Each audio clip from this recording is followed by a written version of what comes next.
Might be loud. Nope, not too bad. Let's see how this is doing. Turn you down just a touch. And 1, 2, 3, 4, 5.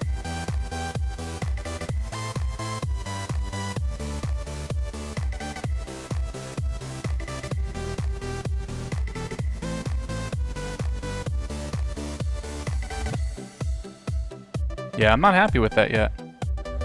Make some changes here. Too much oomph coming in! Means this number needs to come down a little bit here.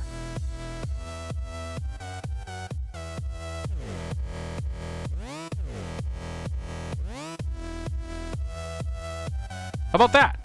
1, 2, 3, 4, 5.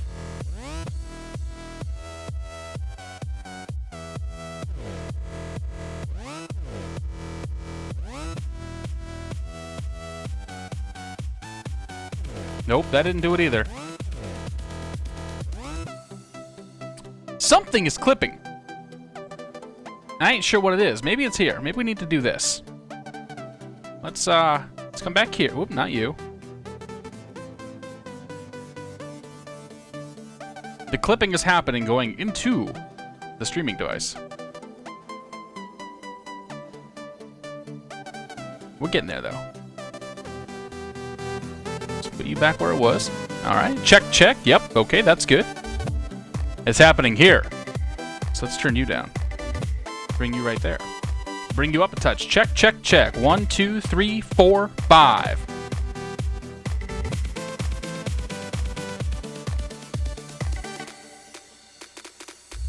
Ah.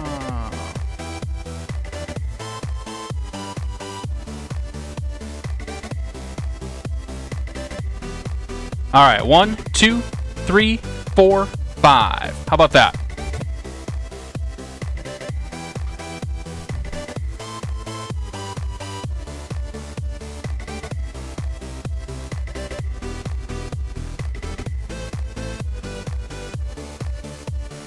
No, that sounds even worse. So it's happening right there.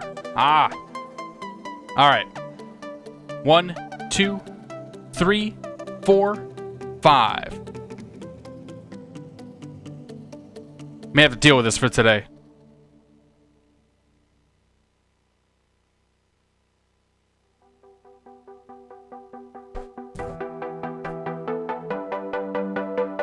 Okay. I think that's the one we're going to have to deal with.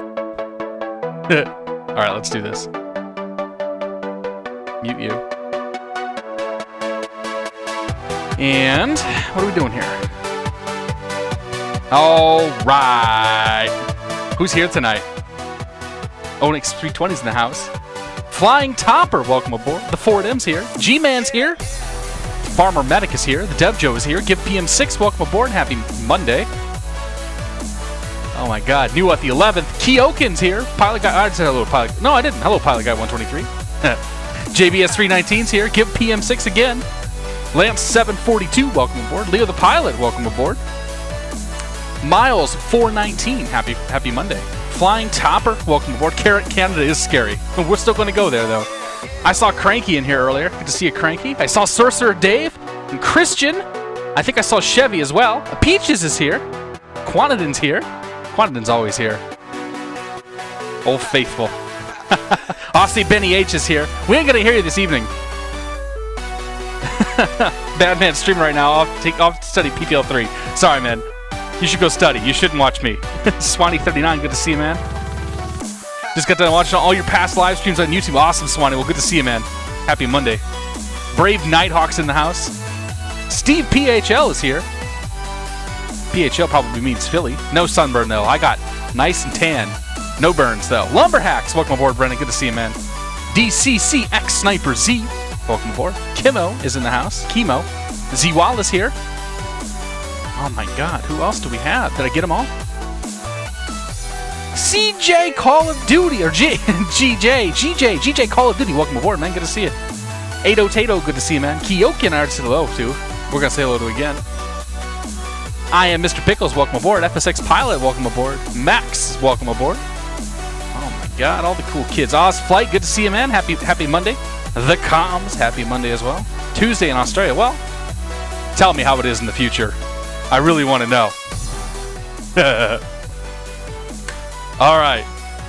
This thing's still coming down. Somebody asked where to get this livery from. If you go search for Cranky Liveries on Facebook, you'll find this thing. This is a Facebook exclusive livery that Cranky released. I went searching through his Facebook page. I'm like, okay. Ah, that one right there looks cool. So that's the one we're going to fly. All right. I can hear the clipping happening a little bit. I gotta figure out the source of the clipping problems. That's gonna take some sleuthing though, because it's happening somewhere, and I'm not sure where.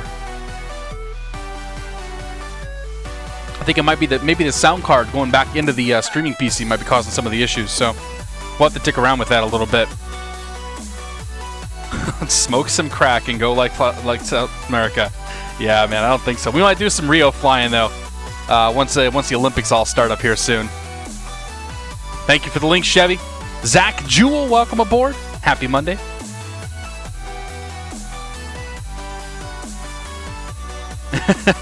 Thanks, Jeff Doe. All right, we're here. I'm back from vacation. Not only am I back from vacation, I am very well rested after doing jack nothing for like 3 days. My wife and I got back in on Thursday. I played a lot of World of Warcraft from Thursday through Sunday. Went over to some friend's house on Saturday night. We went over to the same friend's house again on Sunday night. And just kind of chilled. But, dude, vacation was so good. If you guys haven't been to Aruba, I highly recommend going down there. It's my second time. We had a great time. Fantastic time. But while I was away, actually, it might have been before I was away. Around the time that I left, this thing released version 1.2. I actually had a chance to beta test this. I didn't get to fly it nearly as much as I would have liked to have. But we got to fly it a little bit. And it's pretty good. It's pretty good update. I mean, it adds TCAS, and I'm not really actually sure what else. I could have read the patch notes. I'm guessing there were probably some bug fixes and some other stuff that was in there. But the TCAS is the big thing that it added. So because it added TCAS, we want to try to fish some planes out with the TCAS. So we're flying on VATSIM tonight. Tonight's first flight will have us going from Chicago O'Hare all the way over to Toronto. I think it's Toronto. I always get Toronto and Vancouver mixed up, but Vancouver's that way. And, well, Toronto's that way too, I guess, from where I'm at. But from where we're at right now, Toronto's that way and Vancouver's that way. I swear I just heard something. Whatever. Who cares? So, yeah, we're going to make that flight. It's going to be a good time, I hope. And then for a second flight, we'll just kind of figure it out. We'll wing it. We'll see what happens, you know? It's all good. So, this is the rotated MD-80. We're flying the Trans World livery by Cranky Liveries.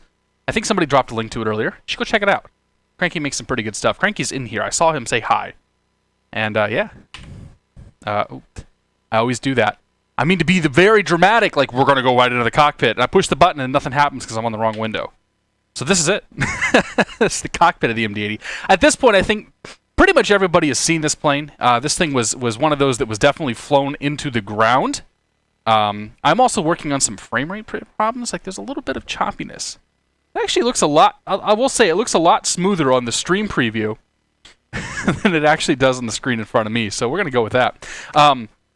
Yeah, so there's this plane has been flown, and it's sort of, it was popular, and then it wasn't popular, and then I would love to see this thing get a little bit popular again, because I really do love the hell out of this plane, and I think it's really fun to fly, because it's just challenging as all hell. So I know that people have seen this thing. We're going to kind of quickly walk through everything, quickly try to get ourselves up in the air, and I'll sort of do my usual talk as we go thing. Mr. Krause, good to see you, John. Welcome aboard. Happy Monday, all that good stuff. Always a pleasure to see Mr. Krause here, along with everybody else for that matter. I need to get a sexy green cockpit mod for this at some point. Yeah, Dave. I'll have to chat with you about that. So, get this thing started up. Let's make sure the parking brake is on, which it is. Oh, hey, we need sounds coming up too. All right, let's go with that.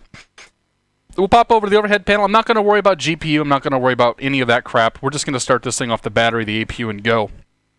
After we add people, fuel, and all that stuff too, you know, because that's important.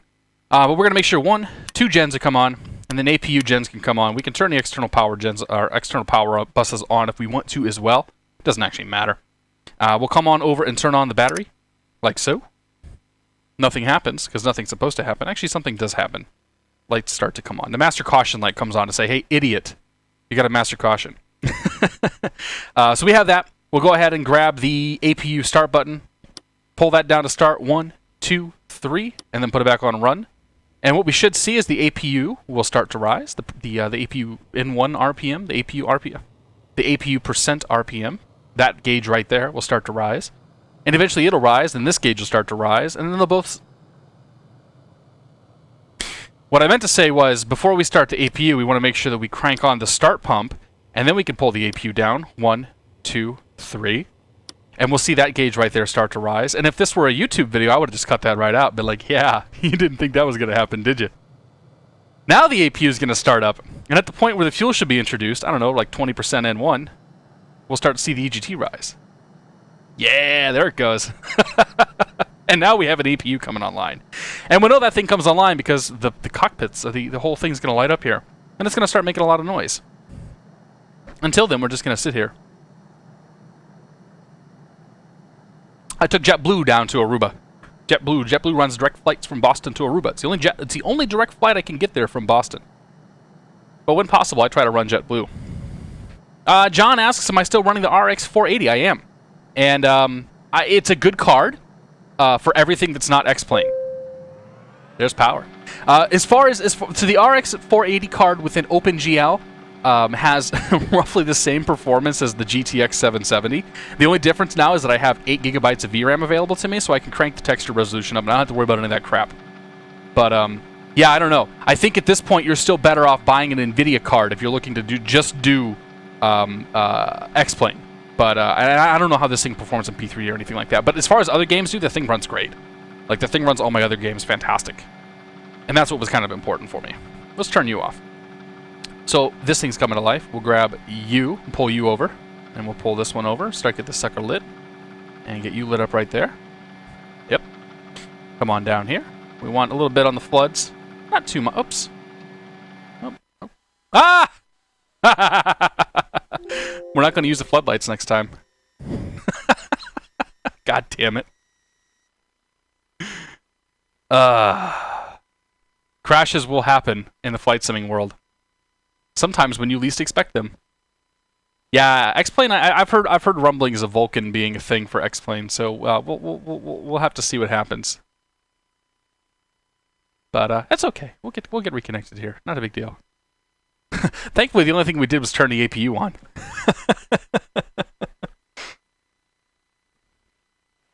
Floodlights for the win.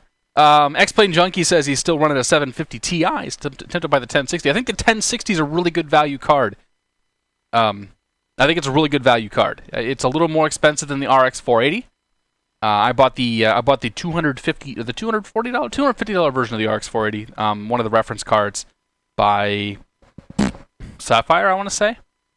And I think the 1060s are like $40-50 more expensive than that. In terms of performance, they're basically the same. The 1060 has 2 gigabytes less VRAM, so it has 6 gigabytes, but that's still, even for these, it's still pretty sufficient. Okay, O'Hare, we were at the signature FBO, and I figured out how to get this thing to move. We're going to go to Squawk, whoops, we're going to go to Squawk Box. We're going to go to text window preferences, and we'll set that back to 1900, and that's going to move that window. Haha. Okay, and then we're going to grab Squawk Box, connect, boom, boom, boom, US East, there, yes. Okay. All right, so let's try this again. Parking brake up here. Get rid of you. 1, 2, 3, 4, 5, 6. Start pump. APU to start. And while that's doing its thing, we're going to go to weather. Real-time weather. I will say though, I have had more crashes with X-Plane since I started using this AMD card. And I don't know if it's because of the planes I'm running or sort of what the deal there is, but I definitely have noticed a few more crashes have happened. And I'll be honest, it's kind of annoying. It's actually really annoying. Anyway.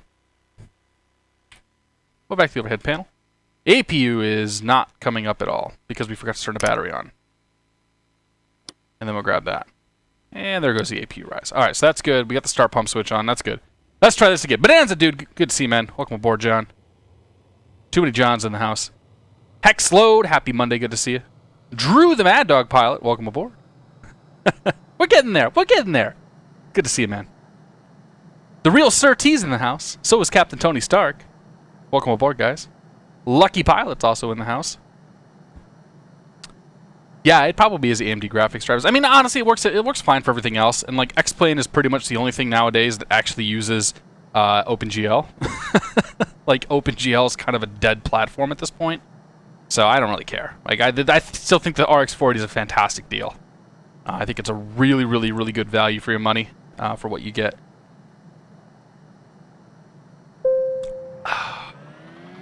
Tonight we're drinking water because we're in the middle of a detox period.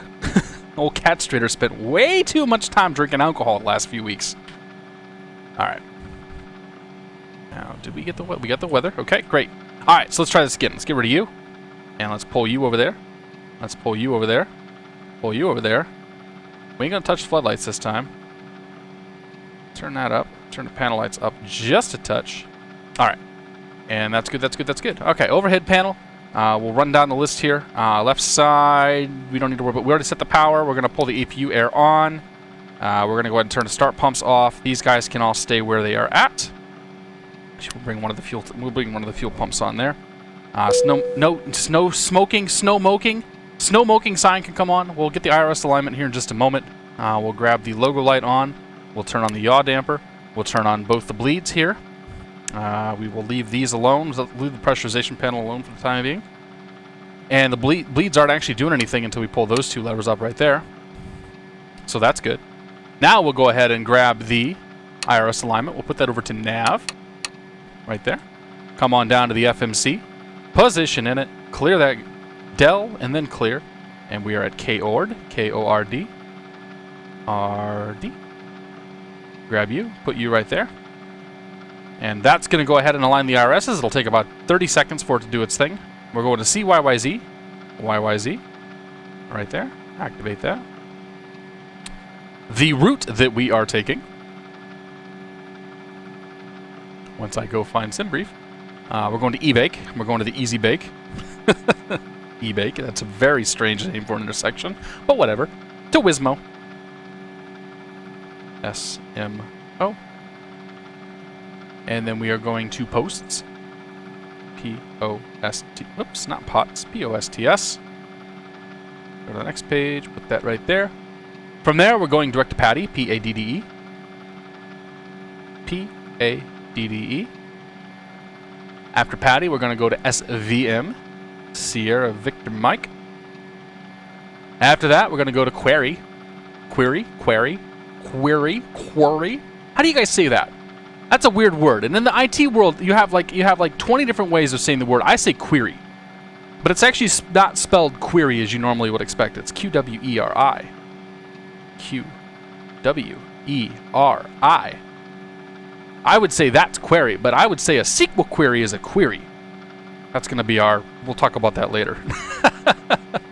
Departing and arriving page. We're going to blast out a ord on... Oh, what did I say? 9 right, I think I said. Or 9 left. One of the 9s. A non-standard runway for O'Hare here, but I don't really care. Because I'm on VATSIM and there's no controls. 9 right. Execute that. Come on back to departing and arriving. Coming into ZYCX something or other.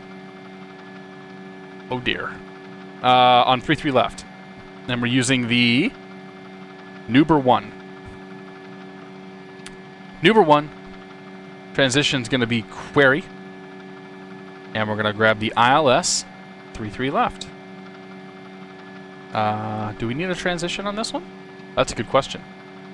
Let's find out here. Okay, 3-3 left. 3-3 left. ILS 3-3 left. Yeah, we'll take the MX. We'll put the MX intersection in there, just so we have it. Let's keep that. Over to the next page. We got route discontinuity here. We'll just delete that. So Chicago, just so you know, O'Hare are all vector departures.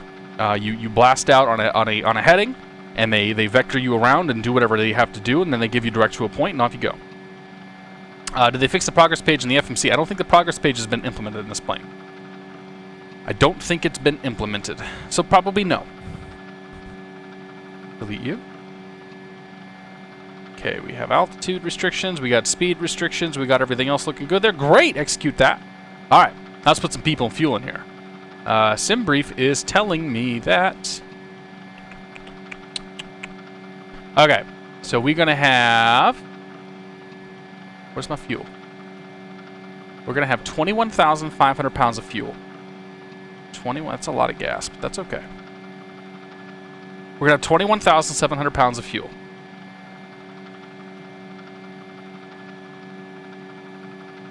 And then for passengers, let's see, we need our zero fuel weight. How do I do zero fuel? The zero fuel, the takeoff weight's supposed to be 138.5, so we'll get it pretty close to that. So drag this till we get close to 130, a little over 138. 138.9 is fine. Okay, so that's good, that's good. So I'm gonna have to grab my pad of paper, start writing stuff down. Don't care about that, don't care about that. We don't have any controllers online because it's VATSIM, and why would we? We'll make sure we don't. Yeah.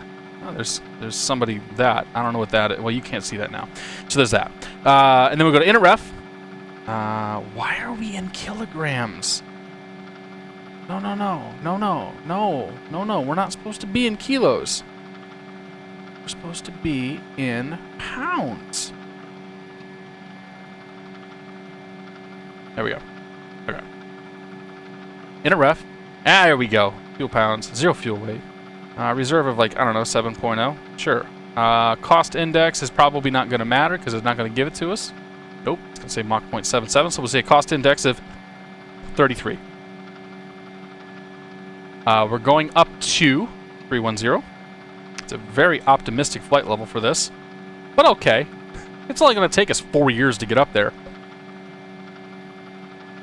And then we want to find winds. So the average winds are 279 at 49.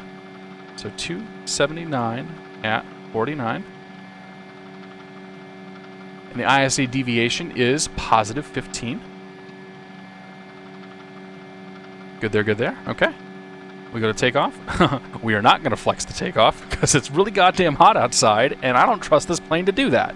So we're not going to flex the takeoff. And then we're not going to set these V speeds until we drop our flaps. If you guys have used the rotate at all, you would know that like you don't do that. You don't set your V speeds until you drop flaps because it gives you the V speeds of whatever flap settings you currently have. And right now we're flaps up, so it's going to be like really high V speeds. So we'll come back to that part. All right, so that's good on the FMC. That's all we got to do there. So if we want to start thinking about how to get out of here, we're going to look at this guy here. I'm going to set my speed. My speed is going to go to 250 because that's how I roll. Again, this is how I fly the plane. You can fly it how you like. Flight director comes on. We're going to go to EPR limit. Actually, we're going to go to takeoff and then EPR limit. That puts us in EPR takeoff. And we're going to go to auto throttle off. Heading is going to be runway 10. Runway 10 has a heading of dramatic pause. Big fancy drum roll. Or no, we're going off of 09 right. 09 right, it's got a heading of 093. So 093 will dial in. And we're going to set a vertical speed here, initially, of 1,800 feet. And the initial altitude we're going up to is our cruising altitude, because we can. That's going to be 31,000 feet. Yep, okay, right there. We got to push that in, so the 310 is dialed in right there, and then pull that guy out. So, what we have is we're in EPR takeoff mode. Not flexed. We could flex it if we wanted to, but we're not going to flex it. 310 on the initial altitude. We're in heading select mode, and we're in vertical speed mode. And that's going to give our flight director exactly that thing. And then we'll worry about FMCs and all that sort of navigation stuff once we're up in the air. So that's that. Last thing we got to do, we got to set some flappage, and we got to set some trimmage. So we're going to go center of gravity. We saw is 0, which is probably bullshit, but whatever. We're going to go flaps to 15. And we're going to sit here and wait.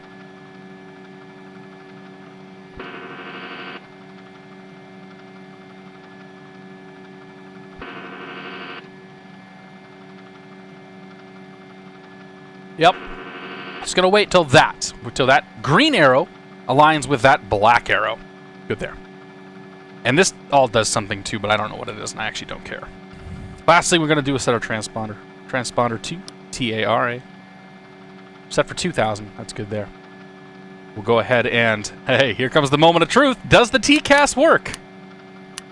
Yeah, the TCAS actually does work. But there's nobody on the ground here. There's nobody actually here because it's VATSIM, and why would they be? But that's okay. So we'll turn our weather radar on. We'll turn the TCAS on. We're good to go. Okay, so that is our before takeoff cockpit preparation. Almost ready to get the hell out of here. Checks. Yeah, last thing I want to do is grab the weather. Winds are 100 at 9 or 10 mile visibility. Scattered clouds 6,000. Scattered clouds 7,500. Broken 25,000. 29 Celsius. Altimeter's 2997. 2997. That's good, that's good, that's good. Okay, we got the glare shield set. We got the instrument set. We've got the radio set. We've got the transponder set. We've got the overhead panel set. We're ready to start this plane up. So to start the plane, turn off both the bleeds. Make sure those are off. Make sure we have pneumatic pressure, which we do. We're going to bring 1, 2, 3, 4, 5, and 6 start pumps on. Go to System B, because why not? Grab the left start switch and turn on the fasten seatbelt sign and arm the emergency exit lights, because we forgot to do that too. And then come on up here and pull the start switch down. It'll start coming to life. We'll start seeing the N2 rise, which is that guy right there. As the N2 starts to rise, we're looking for 20%.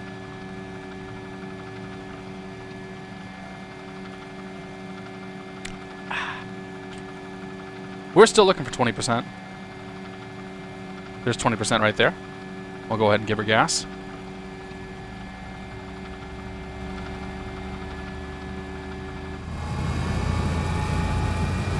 The trees have snow on them. That's not supposed to be there. Oh, no Insib, good to see you, buddy. Royal 349, welcome aboard. LFM Baseball, happy Monday. Zach Kirk, welcome aboard. Micro 314, welcome aboard as well. First Officer J-Wiz in the house. Dustin Weisenberger. The Skipjack. Good to see you guys. Today we're going to we're doing Chicago O'Hare up to Vancouver. We got a shark fin too. Never a dull moment unless you. Never a proper flight unless you have a shark fin. Okay, that's one good engine. Let's do 2.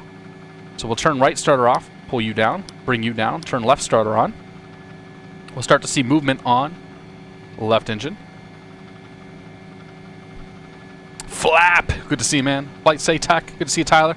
Welcome aboard. Cornfields of South Central Indiana. If you didn't know, I grew up in Northeast Indiana. Not exactly what I call a lovely place this time of year. I'm actually going to Indiana in a couple weeks. Driving out there for the Drum Corps International Finals. We got the EGT rising. We got the N1 rising. That looks like 2 good engines, or well, almost 2 good engines to me.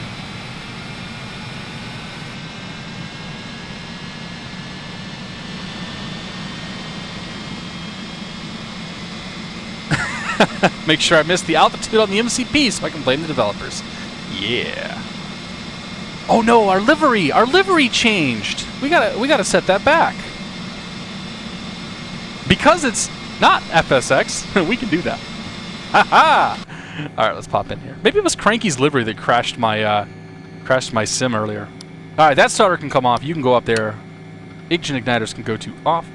We're going to grab the pitot heat, turn it on. We'll grab the anti-ice there, turn the windshield anti-ice on. We will turn both the bleeds will come on. Pressurization we ain't going to worry about. That's good there. And we should be over. Yep, we can check the AC load here. Make sure that we are over to generator power, which we are. Not on AC, not on APU power. So we're going to shut that APU off, turn the APU bleed off. We'll start to see that thing wind itself down eventually. Trust that the APU will wind itself down. And then one mistake that I always keep making, make sure we turn on the hydraulic pumps. 1, 2, 3, 4, all 4 hydraulic pumps will bring online. If we check the overhead panel, the only warning we have is the parking brakes are on. So that's good. Ladies and gentlemen, once we set our flaps, 2, 3. 3, yeah, 3. And then we go ahead and look at them as they come down. Aren't they precious? Pop outside, do a quick flight control check. Full right rudder check. Full left rudder check. Left aileron check. Right aileron check. Full back check. And full forward check. Pop on inside here. Arms Arm to speed brake. Set our auto brake to RTO. Good there, good there, good there. And then some lights. 1, 2, 3, 4. Just turn all the lights on. And nose lights too bright. Blind the guy sitting right in front of us. We'll go ahead and drop the wing lights, but not turn them on. And we are ready to set our V speeds. All right. V1 140, V2, V rotate 143, V2 is 149. Jesus Christ, that's really quick. We're going to use the whole runway. And we are ready to go. So we're sitting just off the arrival end of 27 left. Departure in, or I don't know, we're sitting right next to 27 left. So what's going to happen is we're going to bust out of here and go, let's see, outside. We want to go that way. Yes, we want to go that way. That crosses an inactive runway. 3-2 right. Well, it crosses 3-2 right, which is actually on the chart as an inactive runway. So we're going to cross there. We'll go ahead and taxi like over here and then take a right here. Yeah, that's what I'm going to do. That's actually not how you should go, but that's how we're going to go. Because why not? 3-2 right doesn't exist right now. All right, ladies and gentlemen, let's go.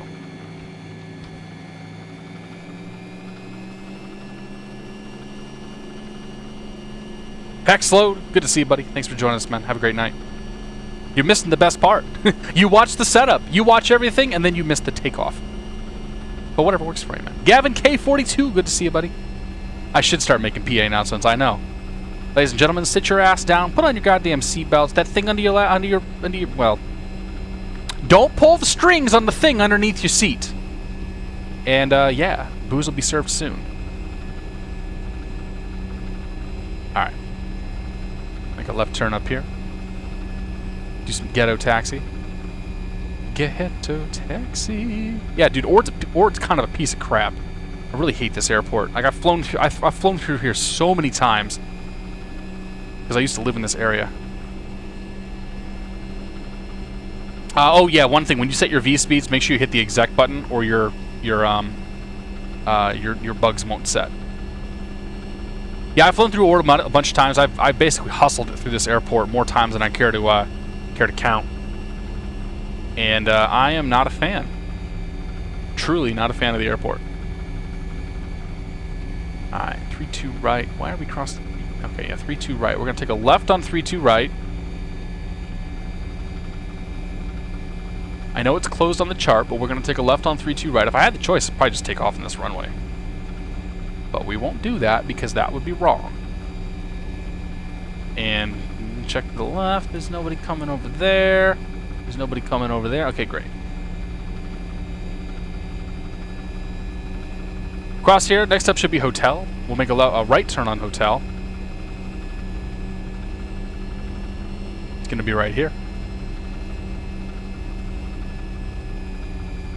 Right turn on hotel.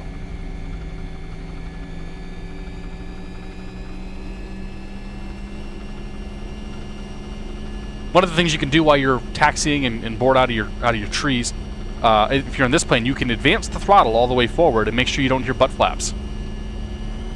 No butt flaps. We're good. We can take off on this airplane now. Do we have scenery? Yeah, we should have scenery. If the scenery is not loaded, I'm going to be real upset because it's actually really, really, really good Toronto scenery. In fact, there's a Tim Hortons in the scenery, which is kind of cool. American 445 appears to be following us. Oh yeah, we got a couple guys with this. American 445 and Delta 826 are both coming over. Aaron and Lance. There's 826. He's gonna try to race us up there. Is what he's gonna do. Yeah, Ord is definitely worse. I've never spent a night in the airport. I've come like this freaking close. I got a good Ord story. I can go first. I'll ride. I got some real good Ord stories. My favorite was the time that I flew from Chicago. I was flying from Manchester, New Hampshire through Chicago down to Indianapolis, and we flew through Chicago, and I was like severely delayed getting out of Manchester, And then when I finally got out of Manchester and I finally got into Chicago, I missed every freaking flight, no demand, and they were all done. And somehow I ended up on this airplane going to Indianapolis. Like, they like held the plane for a few minutes. Last freaking seat. I had a carry-on only, thank Christ. Last seat, just hopped on the plane. And I got down to Indianapolis, and we got down there and we parked. And the whole staff is looking around like, what the hell's going on? They had no idea that our plane was even coming. We just showed up. And they're like, when I went and looked this flight information up, this was about 2 o'clock in the morning. This flight was supposed to leave Chicago at 7 o'clock in the evening. They had canceled it. And then they reinstated the number. They flew the flight like 6 hours later. And the whole ground crew was just like, okay, welcome to Indianapolis. That was my favorite. That was definitely my favorite O'Hare story. Like, that never should have happened. But I actually did get stranded in O'Hare one time, but it was a maintenance issue, so they put me up in a hotel, thankfully. But that's another one where it's like, I landed and I watched my plane take off, and I was like, God damn it, I'm going 20 minutes by airplane. It's a 4-hour drive. Just give me a damn car. Like, I don't need a hotel. I just want a car. All right, coming up here, we got 9 right, 27 left. Go ahead and lights. And if we were to do a takeoff checklist, we'd say lights, we'd say camera, and we'd say action. And we'd say TCAS. TCAS no show target. Why TCAS no work? I don't think our friend is squawking Charlie. Our friend should be squawking Charlie. Friend, squawk Charlie. Damn it. All right, let's call our departure here. K-ord, takeoff, 9 right. Because we can, damn it. All right, nobody at the end of the runway. We're good there. All right, ladies and gentlemen. We're going to start to advance these throttles. Actually, we're going to hit the brakes. We're going to do a standing start here. Advance the throttles. We'll bring the throttles up just a little bit here. Make sure that they are stable. Hold the auto throttle into the on position. Push the throttles all the way forward. I don't know. It might be 10 left now. Perhaps. And engines are stable. Power set. Airspeed is alive. There's 80 knots. Oh dear.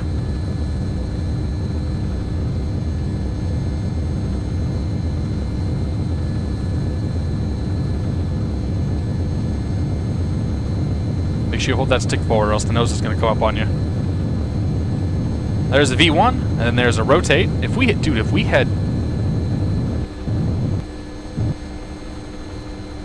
derated that takeoff, we never would have made it. Positive rate gear.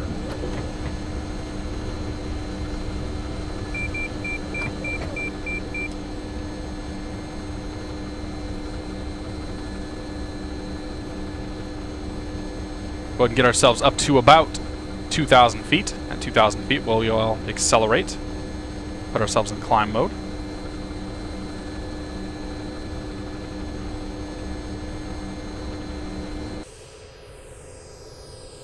This plane looks so ridiculous when it's taking off. So ridiculous. 1,000. All right, let's go ahead and turn the autopilot on there. And we will take over control here. Let's drop the vertical, whoops, not that. Let's drop the vertical speed down to about 900 or 800 feet per minute. We will continue to accelerate. We'll put ourselves into climb thrust right there. Bring them flaps up. Turn them speed brakes off. Go to the wing lights, bring that to extend. Actually, we'll just go ahead and retract those completely. Nose lights can come off. We'll leave all these lights over here on. Up to the overhead panel, nothing we have to worry about here. We should see pressurization happening. Pressurization is happening. Okay, great. We're going to keep climbing at 800 feet per minute and our current power setting until we get closer to 250 knots. We'll just keep climbing on this heading as well. Because, doesn't that look, well, downtown could look a little better, I suppose. I feel bad for these guys following me because we ain't going to be quick at all.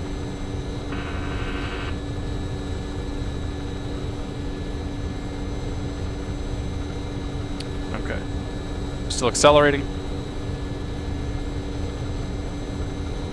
Once this plane gets up to speed, it actually has it does fairly well. But like getting up to speed is always a bit of an adventure. And actually, that was one of the probably tamer takeoffs that I've done. We're gonna go ahead and make a left turn here, direct to E-bake.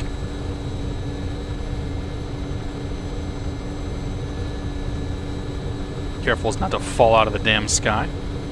While that's making the turn, we'll come on down to the FMC. We'll go to the legs page. We'll grab E-bake. We'll put E-bake. Oops. What I meant to say is we'll come on down here to the direct intersection page. Grab E-bake. Put E-bake right there. Exec that. Come forward again. Put ourselves into nav mode. And that's going to take us direct to the E-bake intersection. We're approaching 250 knots, so we'll put ourselves into IAS mode and grab 250 knots right there. I could put myself into VNav mode at this point, but I'm not going to. I prefer to climb myself out in vertical speed mode. As we're coming out there, if we were to do an after takeoff checklist, what we'd want to do is we'd want to say the flaps are in, the gear is up, the lights are out, the speed brake is disarmed, the auto brake is off, and the lights are set. And the pressurization is happening too, so that we don't kill the passengers.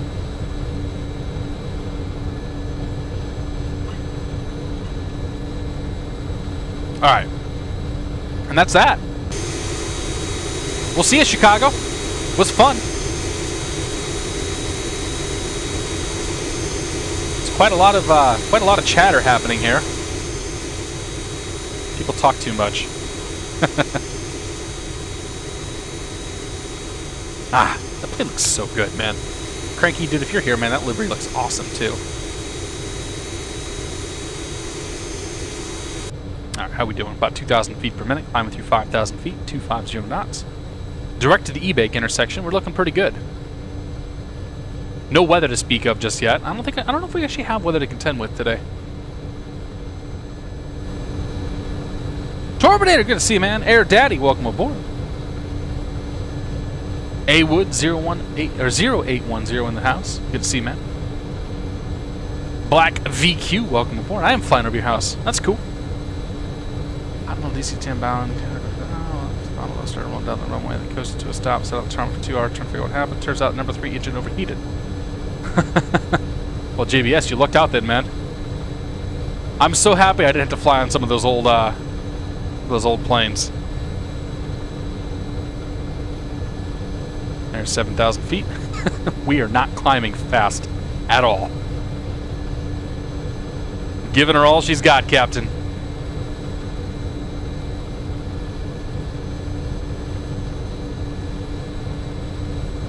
I will say it's running nice and smooth right now, though.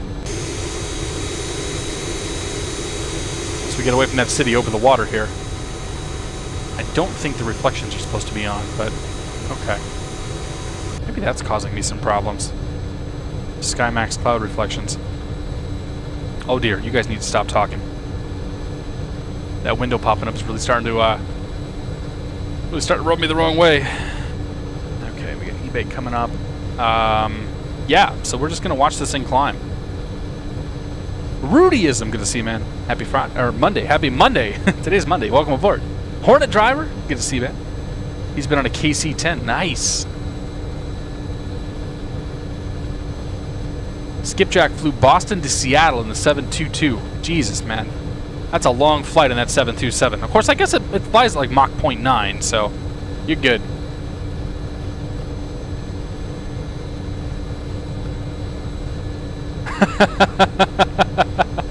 Black VQ, I'll try not to wreck in your house, man. I think we're good now, though.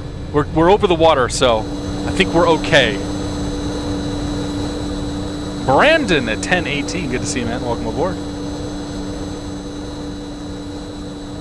Zach Kirk asks if I watch both Stevio and Moonbeam. I do watch Stevio and Captain Moonbeam. I actually just watched a bunch of Stevio's videos this morning. And yeah, Captain Moonbeam's videos I usually catch a little later in the week, like Wednesday or Thursday. I sort of have this like YouTube regimen that I go through during the week. Not much to see out there. I want to make sure that the weather still works, though, which it does. The weather, as you've know on VATSIM for us, has been a little goofy. Okay, so we're climbing. We climbed through 10,000 feet. Our target speed's 289 knots. So we'll go back into vertical speed mode, bring that nose down a touch. We want to get up to 289 knots.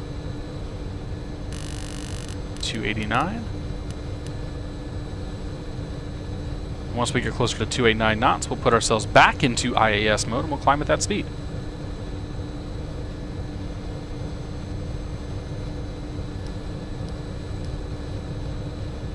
We're in no big damn hurry to get up there. These guys behind us might get a little pissed when they find themselves up our butts, but it happens. The old TCAS here is not showing anything.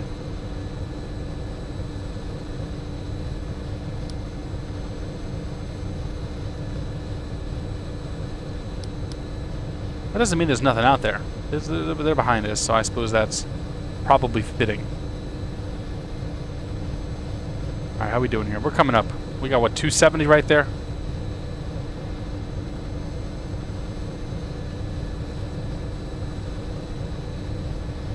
Almost there. 280. We'll go ahead and grab IAS Mach mode. Go for 289er. Like so. Nose will come down a little bit here. Plane will finish its acceleration, and the nose will start coming up. The Ford M asks, I have no winds aloft recently in X-Plane. Has anybody else had similar problems? Are you flying in or out of the United States? If you're flying outside of the United States, you won't get winds. Well, you won't get accurate winds aloft. It tries to interpolate it by METAR data, and in the U.S. you have proper winds aloft. X-Plane 10.50, however, will bring winds aloft all around the world. So the answer is I'm not really sure. Where's my cable at? Yeah, I don't really do requests. We already talked about that last time. Sorry, Mad Dog. Ernie the Cat. Hang on a second here. Dinner's fighting back. Good to see you, Ernie the Cat. Welcome aboard, man. Flew southern Italy to Florida real life on a 727 military charter. Painful. Oh, man. Did you guys have to stop on that flight? I can't imagine the 727's got enough gas to go Italy to Florida. Especially going on a route like that.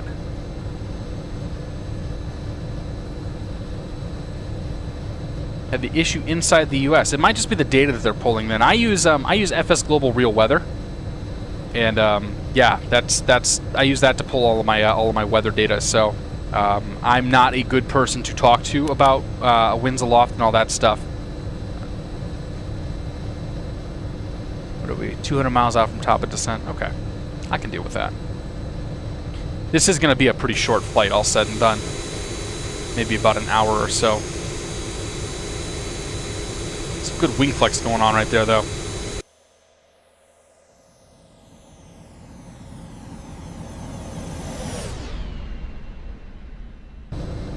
Now she's climbing like a real plane. Still not very fast. Eccentric, welcome aboard. Iowa says hi. Iowa says hi, and you never fly to Iowa. I tell you what, if I can find some halfway decent scenery for an Iowan, is it Iowan or Iowean? For an airport in Iowa, we'll fly to Iowa. You know, if you want to see some great planes flying, that's where you got to go follow like Jeff Fabiano or something, because he basically does all his flights from St. Louis to Indianapolis or St. Louis to Kansas City. To each their own, though.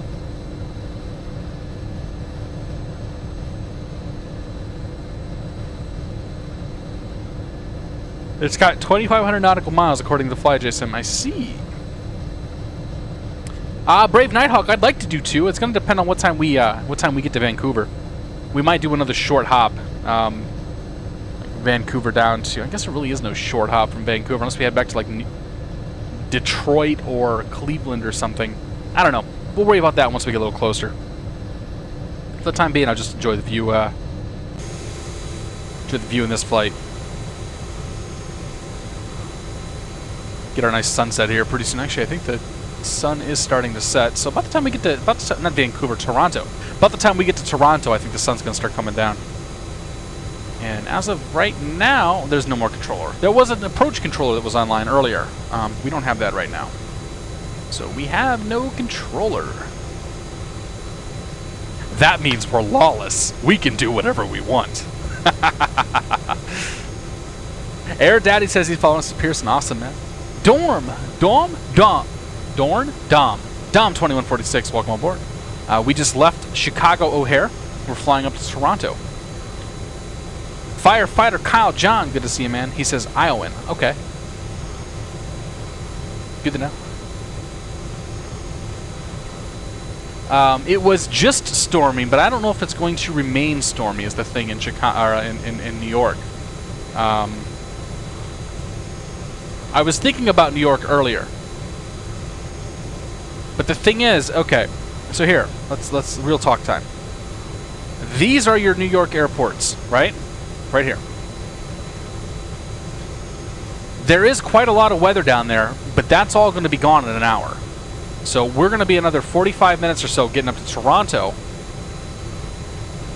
Another 45 minutes or so getting up to Toronto, and it'll be another hour or so for us to get down to New York City. So by the time we get down there, it's all going to be cleared up. The weather will be gone. Because yes, I had considered going up to Chicago originally. We could also do like Burlington, Vermont, or something. You know, really change it up. But I don't know. We'll see. We're worried about this flight right now. Yeah. Look at that plane. She looks real good.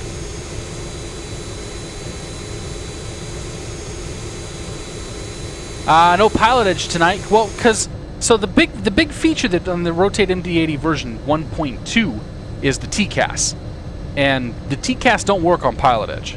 Just the way that Keith is doing everything, like there is no TCAS. So I flew on VATSIM in hopes that maybe we could see the TCAS do something.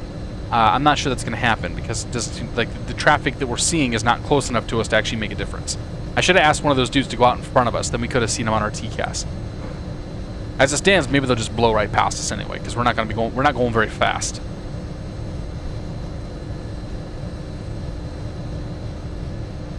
Where's our Mach going to go to? We're going to go to Mach 7.5, so I should be able to hit VNAV now, because VNAV will do the Mach switch for me. Yeah. So we hit the VNAV button. We'll let the VNAV take us speed up, and it'll also change us to Mach mode once we get to 7.58. One less thing for us to have to worry about. Automation for the win. We'll look at the GoPro camera. I don't know if I like that GoPro camera location. Oh, you know the problem is that they got this cockpit, like they got everything blocked here, so it's tough to get to the camera location. All right, we'll go with that. Flying Dutchman, good to see you, man. Welcome aboard. Toronto to Cleveland in a Q400. Nah, we're gonna fly the MD-80 tonight. We might do Toronto to Cleveland in an MD-80 though. Meeper95, good to see you, man. B26 Fat Cats in the house from Baton Rouge. Good to see you, man. Welcome aboard. Do I have the Drzwecki New York scenery for X-Plane XJBS? Yes, I do, sir. I do fly to New York quite a bit. I've been doing a lot of like VATSIM flying on the East Coast. Brandon says he's getting into scenery design. Are there any of the airports that you've always wanted? Honestly, I'm not the kind of person who's typically going to request an airport, because I'll fly to whatever airport is cool. Like I have the Wilmington, North Carolina, Wilmington, South Carolina, KILM scenery, and the KILM, like, that airport itself, there's like nothing really special about it. But whoever built that thing, like, it was a freaking passion project, and they really did a good job building that. So, yeah, I mean, I fly to places that I want. Like, I fly to places that look cool, and I try to find different airports to fly to, and in some cases I don't even care if the scenery looks cool. Like, I'll just go fly there. Where the hell did we fly last week? Was it Dallas? No, it was Houston. We flew to Houston, and I forgot to even load scenery in. So we landed. It was like all 2D, all flat, nothing. I was like, you gotta be kidding me. So I'd say find an airport that you want to do and just make that airport. Like, that's kind of, you know, Iced 8383 kind of seems to do that sort of stuff. Like, he's done a number of airports, and he's tried to fill some requests of various people and this and that. Mr. John Fly, happy Monday, man. Good to see you, John. Welcome aboard. Excuse me. Welcome aboard.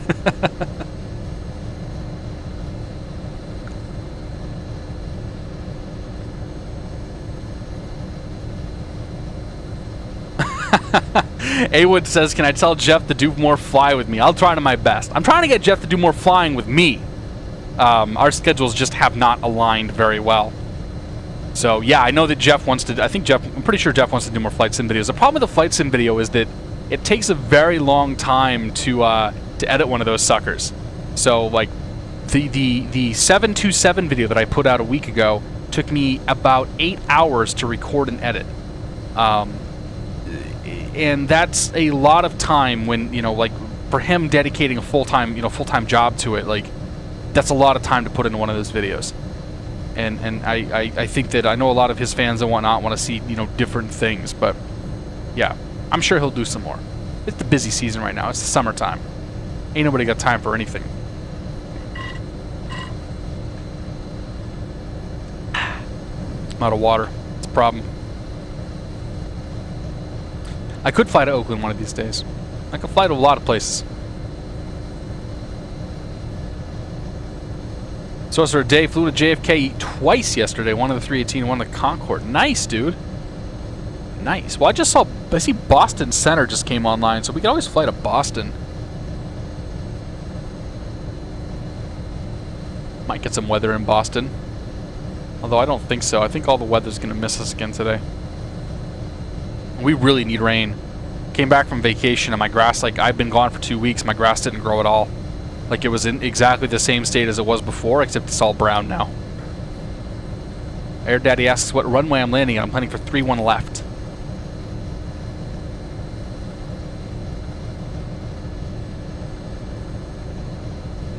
Chris M, welcome aboard, man. Good to see you.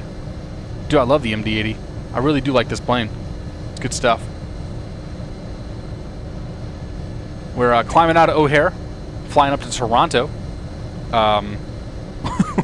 We've been off the ground for, I don't know, like 15 minutes it feels like, and we're only at 24,000 feet. This plane don't climb very fast. I don't think we're going to make it to altitude 310, but we'll see. We got 160 miles, or about a little over 160 miles to our top of descent, so as long as we're up by then, I guess we're okay.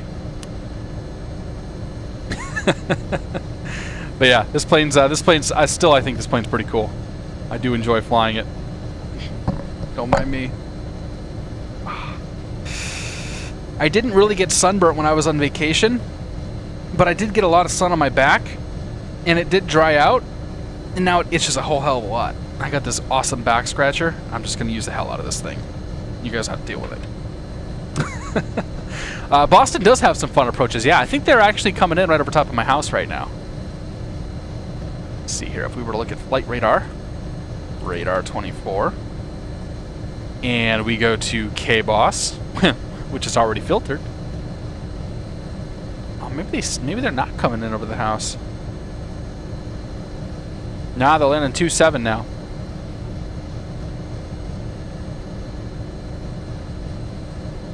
Now that's interesting. They're doing simultaneous departures. I don't know that I've ever...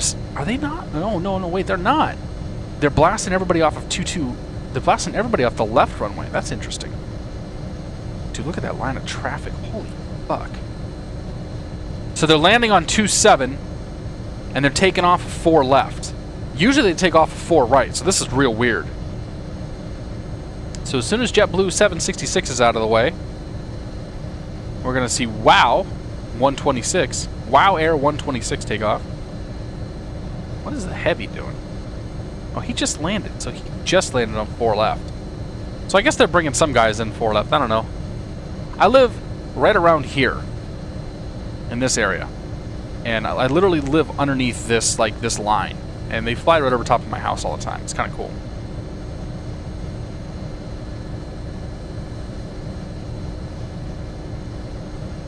But yeah, Boston's got some neat little approaches. It's got neat arrivals. The approaches, I'll say, are pretty vanilla, but the arrivals are interesting. The TCAS should work. I had it working earlier, like on a different flight that I set. Yeah, so we've got the AI. The problem is there's nobody in front of me. Like, we have this little conga line of traffic, and I'm the guy all the way in the front. These two guys are behind me, so like the TCAS isn't going to show anything anyway. Now, as we get to Toronto, we might have the opportunity to see some people.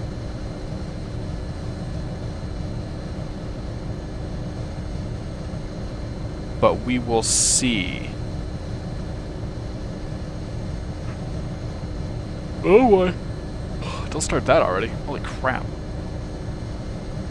We're still climbing. We're still going to try to find 310. It's out there somewhere. So we fly over the middle of... Are we still over Michigan? I think we got to be still over Michigan, yeah. Most of our flight's going to be over Michigan.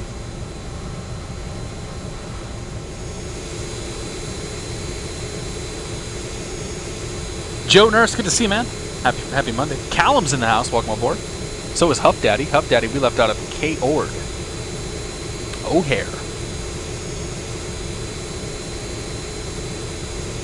Black VQ, if we took off over your house, I have a video landing on that very runway, probably coming over your house. Chris M, that was Flight Radar 24, as Mr. Stello said. Good to see you, Alec. Welcome aboard.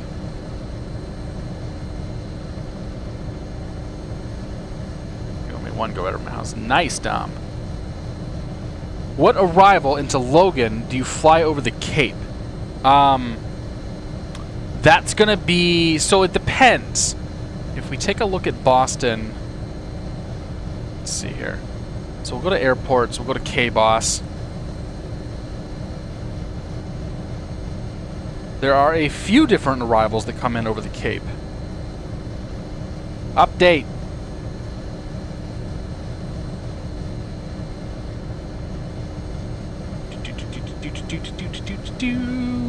Okay. So if we look at the stars coming into Boston, you got so there's some new stars here. So one of the main new stars is the J-Fun arrival. This is coming in from the west. So this one comes in from like the northwest and then brings you and then drops you down over Boston Harbor. The Roebuck 2 is probably one of the more common ones. This brings you in over the south side of Boston and then out over the harbor. This is what you're going to have if you're flying from New York or any points sort of south. And then I think it's the Ocean 4. Ocean 4 would be if you're coming in transcontinental. But the thing is a lot of times what you end up with, like, so when I came in from Aruba, let's see what they do here. AUA to Boss. Actually, let's just do this. To JBU and 774. So when we came in from Aruba, what ended up happening is that they put us on we were on the Roebuck 2. And my flight did a very similar thing. So you're on the Roebuck 2, which is this arrival right here.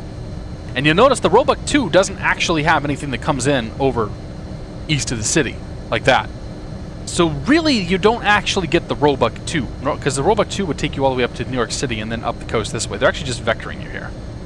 And so if you're coming in over the Cape, you're probably just being vectored in. If we go back to, dear God, when did I get back in? 21st. 21st. This is my flight coming back.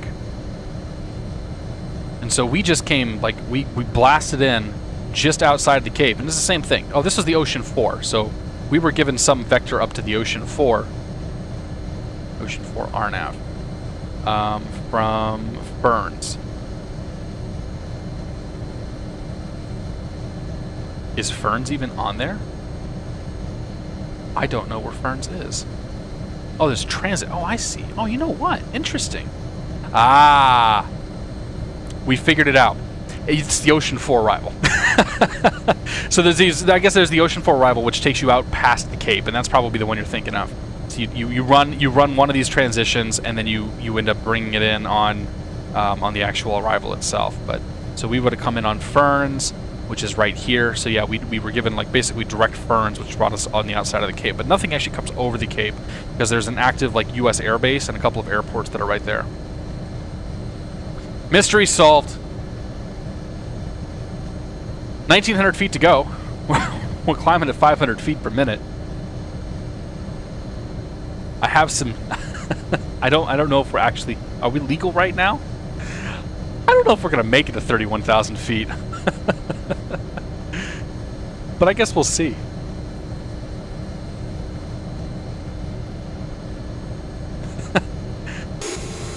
She's trying. She's really trying to get up there. Oh, yes, she is. Rye Guy 911, welcome aboard, man. I'm here as well. It's good to see you, buddy.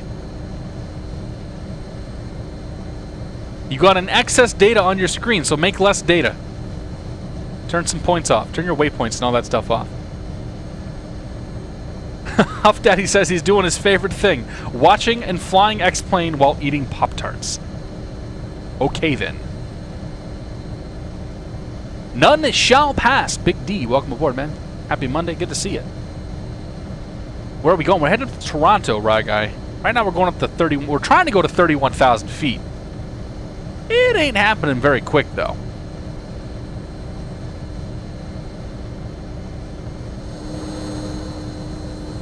She's trying to get up there. She really is. Air Daddy says he sees me. All right. the little JT8D that could, says True the Mad Dog Pilot. I know, man. W Dozel, good to see you, buddy. Happy Monday and welcome aboard, Mr. Dozel.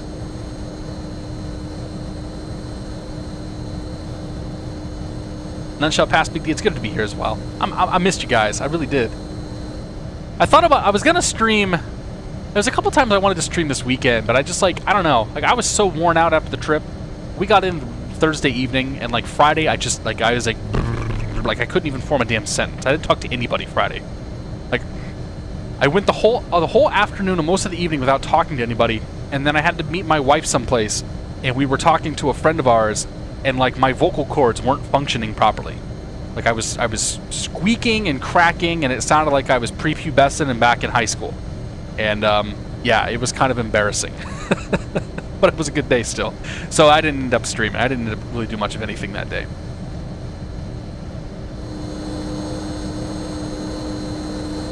Where the hell are... Oh, here we go. We're coming up on some lakes. We got some lakes.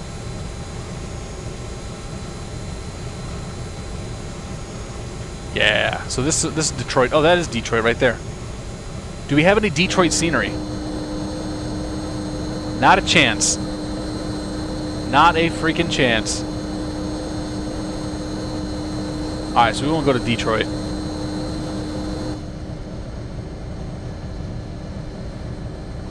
Can I please fly the E-175 again one of these days, man? We got the E-170 going to be on Friday if all goes well.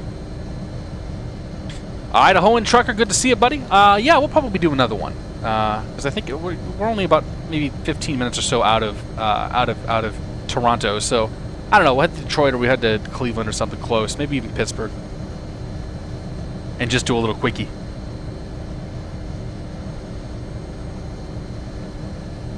Did I take off heavy? Yeah, dude. I was a little on the heavy side. SimBrief likes to make you really heavy on the takeoff, so that's part of the reason why we're struggling to get to 31,000. But we're also flying if we had a green dot speed, we'd basically be flying at green dot speed right now. We're pretty much bar repelled at the moment. Or wait, no. Not a green dot speed. Yeah, we'd almost be at green dot speed, I bet.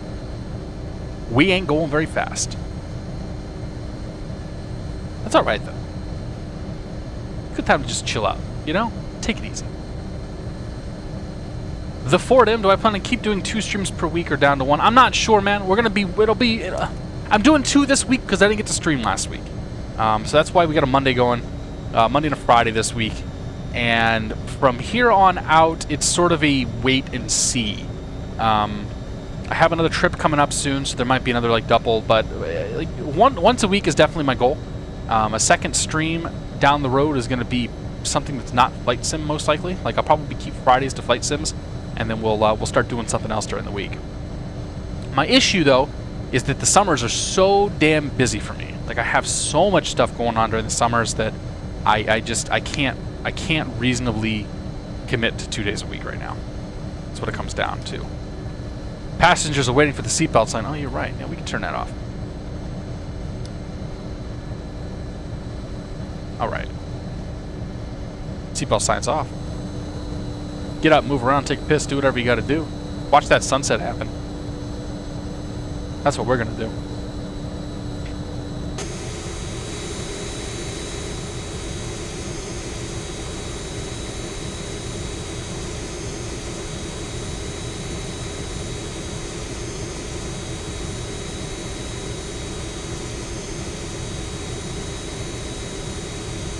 talk to the E170. VNAV isn't going to work properly this time of mine. I haven't even tried to fly the E170, so we'll have to give it a shot. It's on my list. I'm going to try to get an E170 probably on Wednesday. Make sure I can actually fly the damn thing, and then we'll try streaming it hopefully on Friday. And if I don't get a chance to fly it before Friday, then I'll do something else, and we'll fly it next week. Yeah, skipjack, man, that ain't cool. Like, we don't want to joke about that stuff.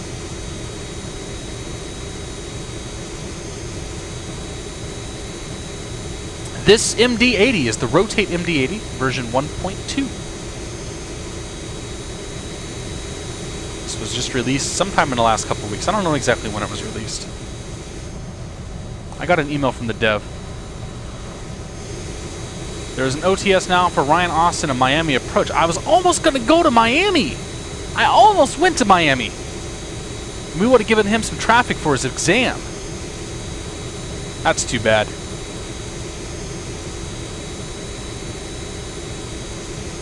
MD-88, sorry, yeah, this is an MD-88. Have I done a setup tour? Asked Huff Daddy. Not yet, man, but that's coming. I gotta figure out the best way to record and whatnot a setup. So that'll probably come sometime next month. Is my goal for that. Because I have, like I said, I have another trip coming up here soon. Oh, my wife's gonna be gone for a week, like a week and a half here, right before my trip. So maybe then we'll do some more streaming and looking to do a setup tour or something. Clocky 180, welcome aboard. Happy Monday. Good to see you. If I don't do the 170, I can do the CRJ 200, says Lance. I could actually. I've only flown that once with the new sound pack. Or once on stream, I should say, with the new sound pack. So yeah, we might jump in and do that. What approach in the Logan flies over the Cape? Give PM6. We spent like a half an hour talking about that, man. So actually, I still have it up here. It's the arrival. You're looking for the Ocean 4 RNAV arrival. From either the Rifle transition or the Ferns transition. That'll bring you out around the Cape, and then it'll bring you in from the east. And then when you come in from the east, you end up at one point or another. So that is what you're probably talking about. There are no actual approaches that go over the Cape. They're all arrivals, because the approaches are very, very, like, if you look at approaches in here, they're a very, very small subset of things that are happening. So if, like, 4 right goes over my house, that's a very, oh, no, sorry, 4 right doesn't go over my house. 2 left goes over my house. And so on and so forth.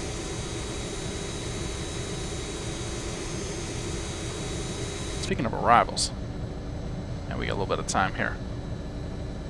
Take a look at our descent list here. Our cruise, we got 53 miles till top of descent. So we are going to start thinking about this arrival here. Get rid of you. We're coming in on the Nuber 1 arrival into Toronto.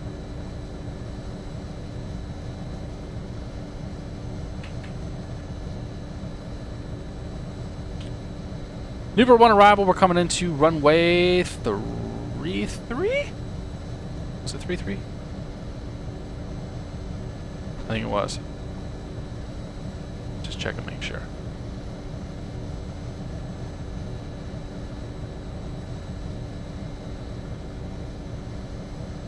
Nuber, not number. Nuber. 33 left. Okay, so we're going to plan for the Nuber arrival into runway 33 left from Query. That's going to have us flying Query, and then Nook, and then Herbal. No restrictions there, and then Nuber. First restriction we have is going to be Rocktow. Rocktow is going to be 14,000 to 12,000 feet and 250 knots. After that, because we're going to be landing on 33 left, we're going to make a right turn to Revov. And then Noxer. Noxer is below 4,500 feet, 200 knots. And then Allower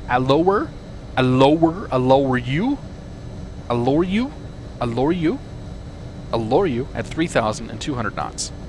And then we'll get into the ILS from there. Allure you. I don't know how to say that. Is that French? Is Toronto French? Toronto's French, right? I know Montreal's French, but I don't know. Let's maybe I shouldn't try to be racist tonight. So since that bottom of that descent is going to be 3,000 feet, we'll punch that into our altitude here. 3,000 feet. And not going to, I guess, well, we should be able to push that, and it should say 3,000 here, but I think until we go into a descent mode, it ain't going to do that. So once we get about 15 or so miles from our top of descent, so another 20 miles or so, we'll start the plane down, take her down nice and easy, and then we'll take her down nice and quick. Yeah, that's right. And then we'll head on down to Toronto. Gonna get ourselves a nice sunset night, you know, dusk landing tonight. Should be nice. Look at the weather conditions in Toronto. Winds are 310-15, gust 23, 15-mile visibility. Few clouds, 6,500, 28 Celsius, altimeter's 2984. Density altitude 2,300 feet.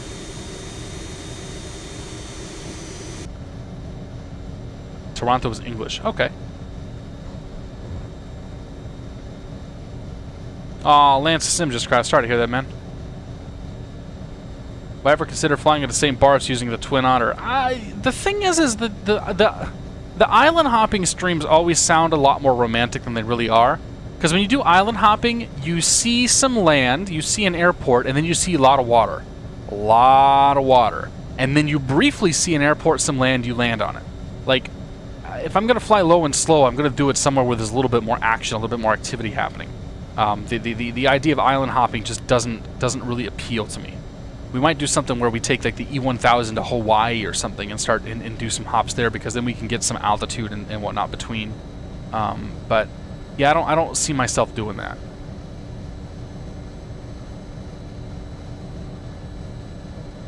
All right, head over to the descent page here. Actually, you know what? We'll stay on the cruise page for just another moment. Wait for top of descent to get closer to 15 miles away.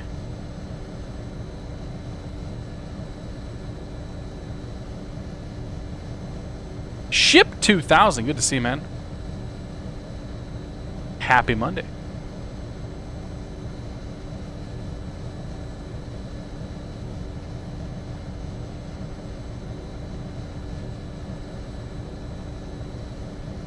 Jacksonville to Salt Lake City would be a pretty good one, yeah. I think I'm pretty sure we've done that before. Not on the stream. I definitely have done that myself. All right, there's 15 nautical miles. We'll go ahead and head over to the descent page. We'll hit descend now. FMS Mach, 3,000 feet, nav track, VNAV descent. That's going to pull the engines back. We're going to go for a 1,000 feet per minute descent rate here. The plane's going to slow itself up to our descent speed, which is going to be Mach 0.1 or 712 or 271 knots. And it's going to start descending at 1,000 feet per minute until it catches the descent path, and that'll take us all the way in.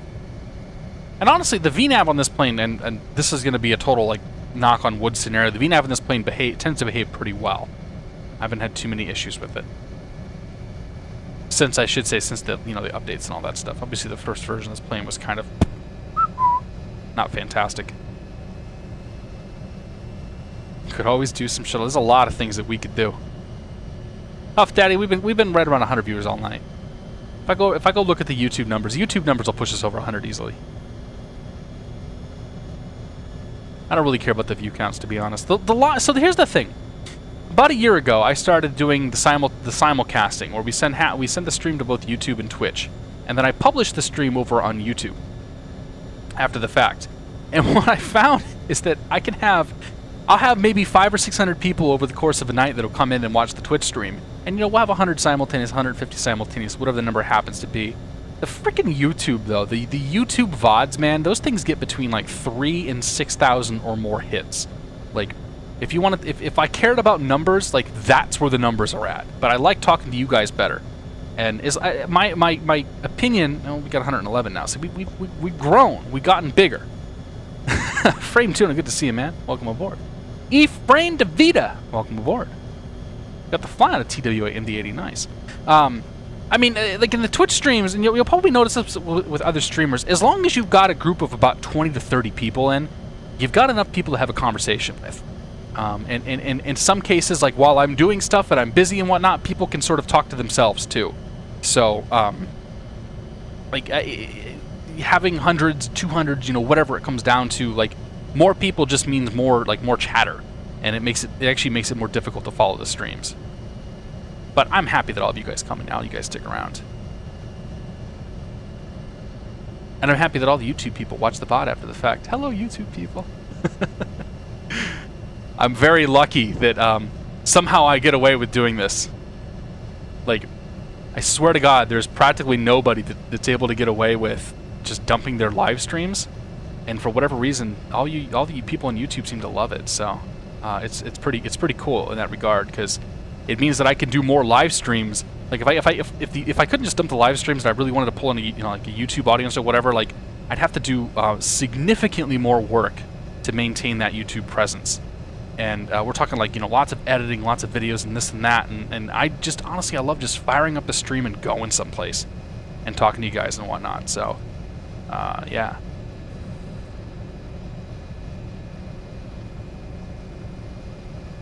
Brandon says he did his discovery flight at Beverly Airport last Sunday. Thanks for the idea. Awesome, Brandon. Brandon, which flight school did you go through? Did you go through Perception or did you go through the Beverly Flight School? Drew the Mad Dog Pilot says, do I consider myself a YouTuber? Dude, I'm an entertainer. Actually, I'm an account manager, to be honest. If we really want to talk about what I am, you could go find my LinkedIn profile. It's going to say Network Success Manager, which basically means I'm an account manager. In terms of the entertaining stuff, if I were to find out my business card, I don't think I have a business card here handy. I have one. Here, my business card right here. In terms of like the YouTubing and the Twitch stuff, like I just consider myself a content creator. I put the stuff out there. I have more fun doing the live stuff. I think my live content tends to be better than my edited content, but I also think that my edited content can be pretty good too. It really just depends. But like this live stuff, like sitting here tonight doing what we're doing right now, like this is the stuff that I find to be fun. Even though all we're doing is following a magenta line, staring at a big flat bit of nothingness and whatnot, like I still have infinitely more fun doing this than I did recording the 727 video and editing that out. Now I had a lot of fun doing that. Like when you finish that sort of project, the end product, you look at it, you're like, that's not too bad. Like that turned out okay. But it's 6 of one, half a dozen of the other. Yeah, and Black VQ, that's sort of my goal with the YouTube stuff. Like, I don't expect people to... I actually am surprised that people will sit and watch the entire thing. I'm really surprised that some of you guys, like, watch the whole thing. And I think that's really cool. And when I was at FlightSimCon, I had a lot of people that are like, yeah, I watch your stream over the course of a week. Like, I watch it during lunchtime and this and that. And I'm like, okay, that's cool, too. But the reason why I started just dumping the whole live stream is because I noticed that when I go watch videos of people flying fake airplanes, there's always something that they've, like in the edited stuff especially, there's always something they've cut out. And it's like, I wanted to see you do that thing, and you skipped that thing, right? Or I wanted to see, like, how did you get from point A to point B? How did you traverse the aircraft? And so my thought process behind putting the live streams on YouTube the way that I did, hey, we got traffic. Is the TCAS working? Traffic. Oh! The TCAS is working! Is there somebody out there? Is there actually a plane out there? No, I don't think there is. I think it's a phantom. I think it's a ghost.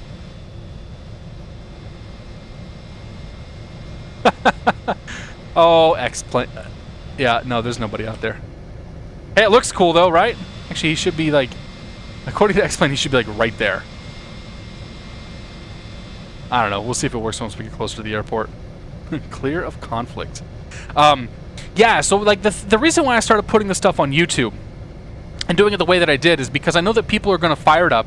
Like if they want to learn how to fly the 727, if they want to learn how to fly it the way that I fly it, not learn how to fly it properly, but the way that I fly it, by putting the live stream up and sort of showing each and every single little step that I go through, like there's nothing hidden in the process. Like when we fired this, when I fired this plane up, I went to turn the APU on. I forgot to turn on the fuel pumps, so I tried to turn the APU on, and well, lo and behold, and then it spun itself down. So that sort of was my motivation for saying, well, why don't we just see if people want to watch the whole thing unedited?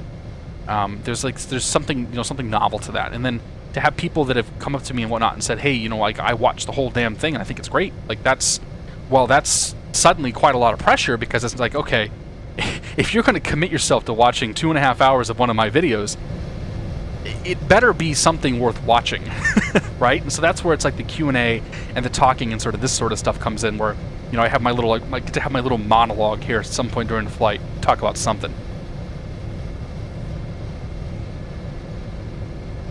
2,000 feet per minute descent rate. Yeah, we going down.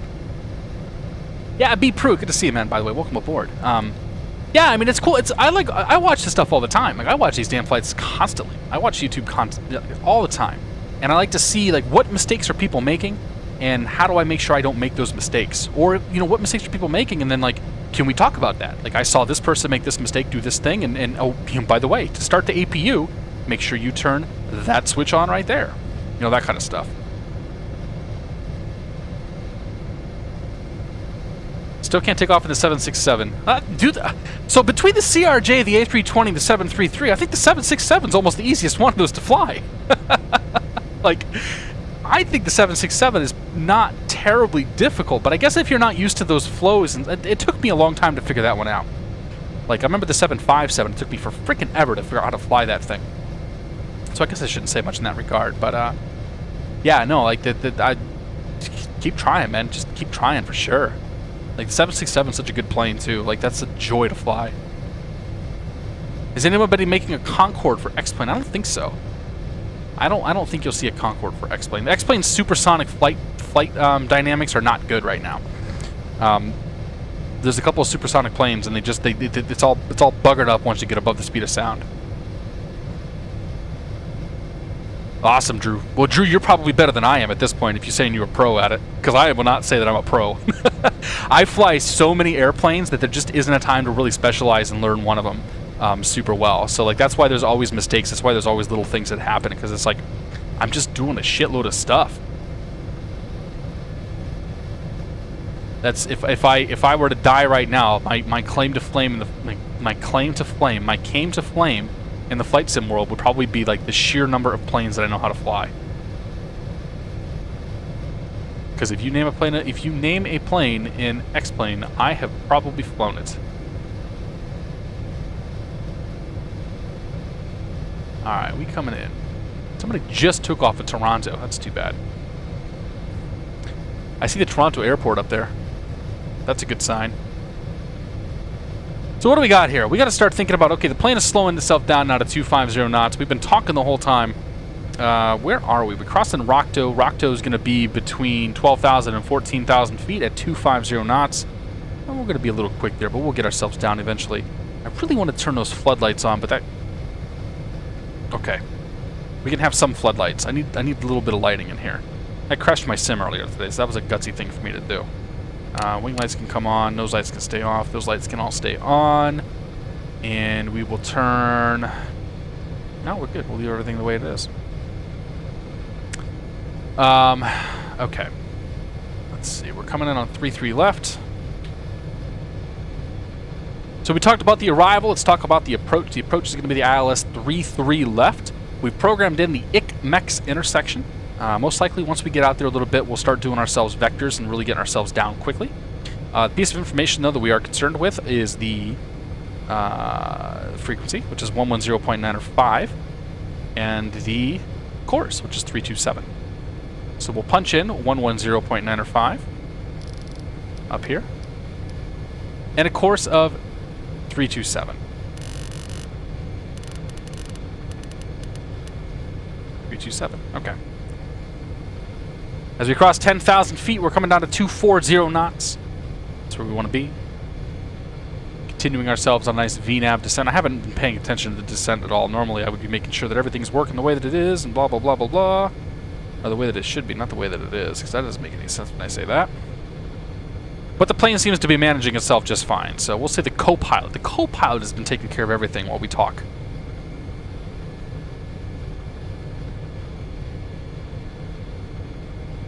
Nice cloud cover here we're coming through. I think this is the airport. Is that the airport right in front of us?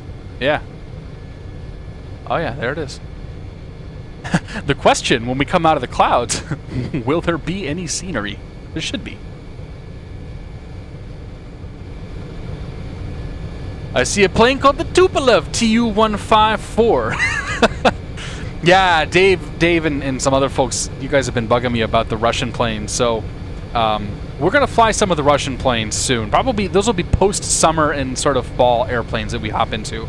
I really want to hop into those planes, but I can't dedicate the brain power right now to trying to learn how to fly one of them. So, yeah, we'll get there one of these days. Is the long and the short of it.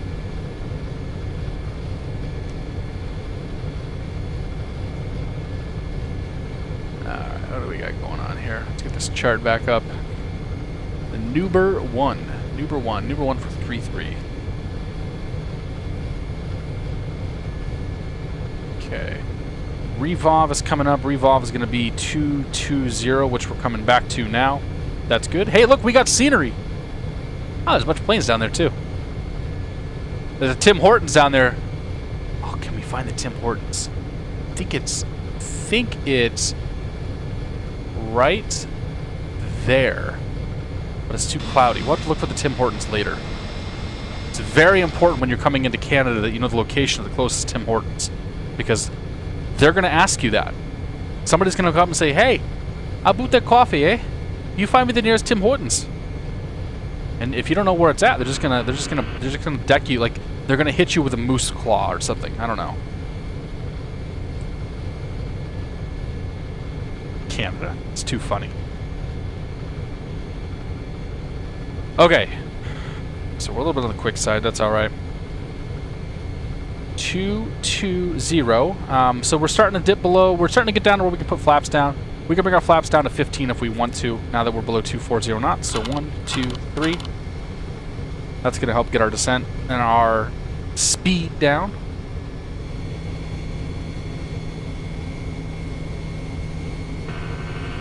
We'll find Tim Hortons later. Okay. Landing gear. Yeah, no, we're not ready for the landing gear. Shut up. No. No. It's bumpy. Okay, so we're going to 3-3 left, 3-3 left, right there. We're going to go ahead and put ourselves into heading mode now. We'll start bringing ourselves in, so heading mode, boom. And we're going to bring our speed down to, we're going to take ourselves off of managed speed, so we'll go to speed select mode. And speed to 180 knots. Landing gear. Shut her up. So we're taking 180 knots down to 3,000 feet. We'll go into vertical speed mode. We'll do a vertical speed of 1,500 feet per minute.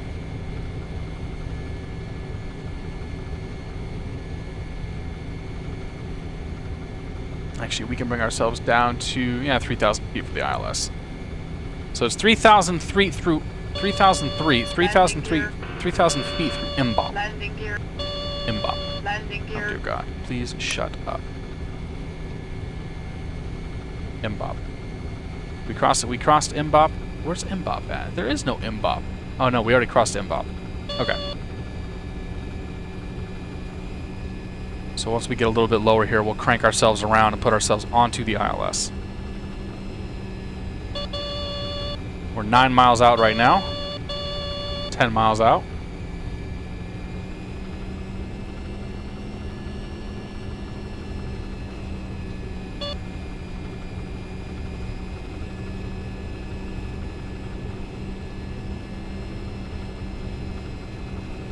And now we are 11 miles out. 1,000 feet to go until we get to 3,000, so we'll start cranking ourselves around. Put ourselves on a nice base here. And we'll mount CYYZ. ILS, 3-3 left. Landing gear. And we are 11 out.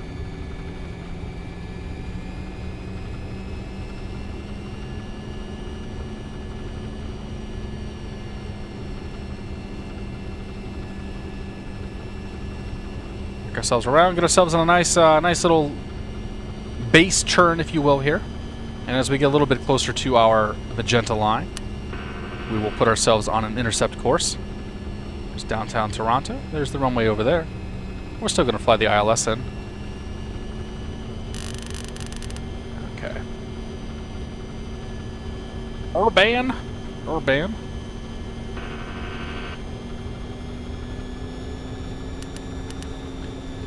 come down and go to the init ref page, go to index, go to approach. We're going to be approaching flaps 40, or no, we'll do flaps 20, no, we'll do flaps 40. Flaps 40 is 141. And we're going to add a few knots to that. So actually we're going to do flaps we're going to do speed 145 for our approach. So we got some gusts to deal with here. So we approach Urban, we're going to go to VOR loc mode. That's going to intercept VOR, localizer, all that good stuff. Let's get her turned in there nice, so we don't overshoot.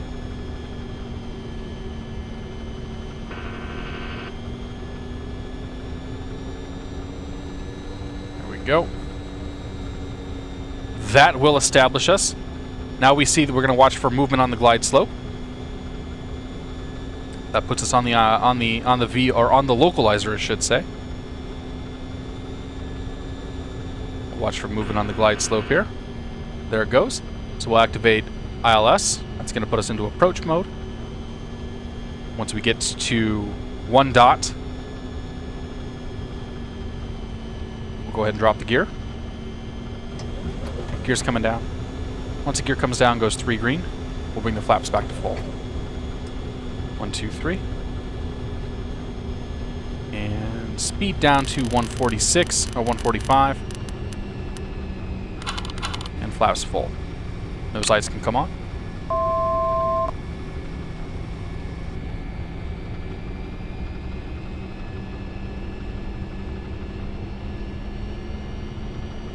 We seem to be slightly offset of the ILS. That's okay. If we were to do a landing checklist, this is when we would do it. Actually, we do it as we get up here to APMAM. APMAM. So we'll wait. CYYZ. ILS. 3-3 left. Final.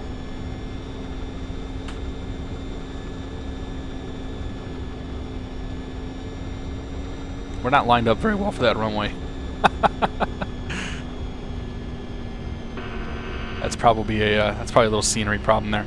All right, so as we cross admin, if we were going to do a final approach checklist, this is about when we would do it. We want to make sure the gear is down in 3 green, which it is. We want to arm the speed brake. We want to set the auto brake to medium. We're going to go ahead and check the lights. The lights are all on. We've received our clearance. We have the runway in sight. We're going to go ahead and disconnect the auto throttle.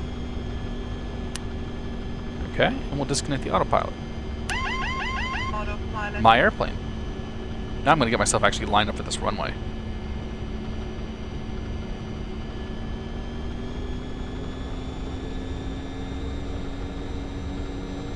Boy, this is going to be a little bit of a squirrely landing.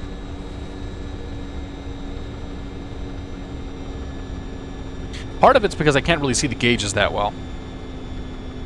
Because I'm afraid to turn the lighting up.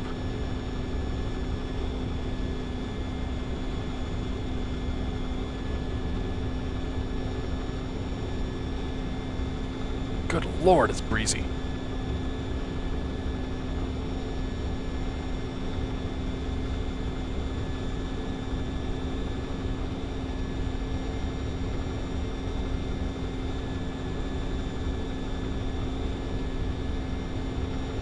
Three white, 1 red.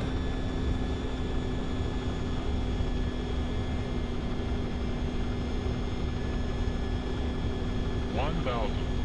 1,000 checked.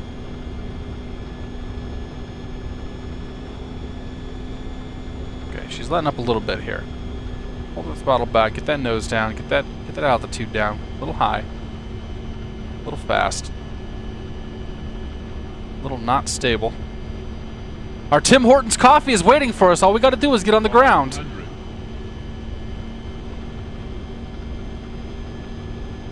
$400.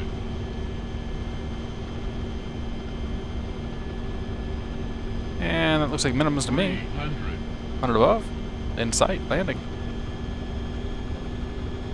200. Now, the trick to landing this thing is to add a little bit of power right before you get on the ground. 100. Light slope. Light slope. 50. 40. 30. 20. 10. Ah, we bounced it. Oh God, did we bounce it? Nope, nope. We're landing. We're landing.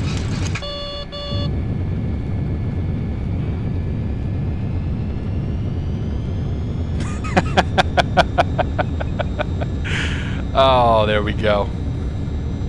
Nice quick stop here. Manual braking takes over.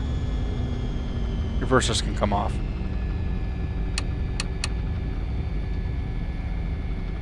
We made it. I don't know where we're going, but we made it. Where are we? We're in Toronto. Why, thank you. You're far too kind. This is Foxtrot 4. So we want to make a left turn on a right turn on Foxtrot. That's going to be this guy right here. Oh, wait, no, is it? 4 Hotel. This is Hotel. Okay, so we're going to do this. Yes, I see how this works.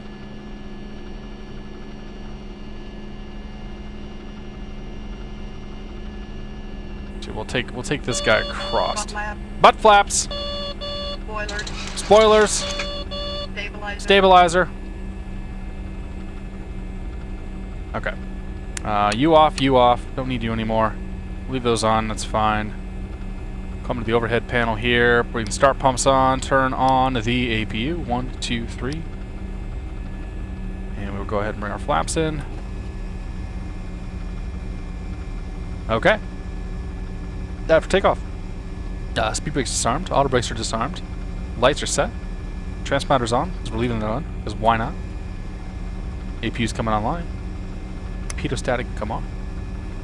Windshield, actually windshield NTS can stay on. And we will take Hotel across the street here, all the way over to, looks like Alpha.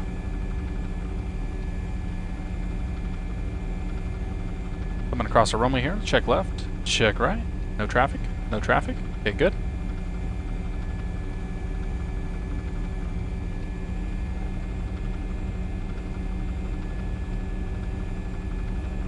Beautiful. Turn those lights back on. Light them up! What is this? Bravo. We'll take Alpha. I think Alpha should be next.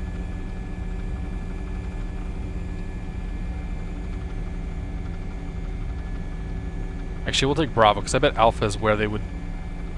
Actually, I don't know. We'll just take this one. We'll take this taxiway, and we'll just go until we feel like stopping. Because that's how we roll. Interesting that that's not the main terminal. That's the infield terminal. We're .com, though. We're .com. We're going to park at the main terminal. Because we can. Let's see. It's 9 o'clock. Yeah, we can do another short flight. Could be a quickie, though. Flight on to Cleveland. That'll be a quick one. Cleveland or Pittsburgh? Go to Pittsburgh.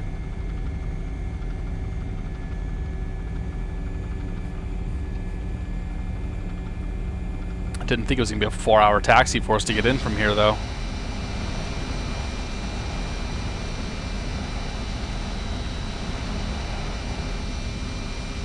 I guess it's good that we landed long. It all sort of worked out.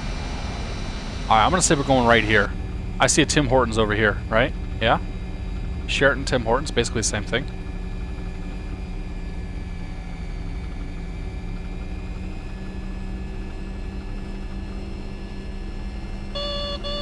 Oh god, here we go.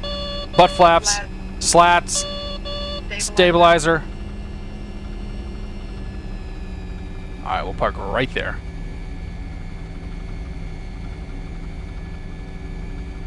Nope, right here. Right here. This one right here. That's what I meant to say.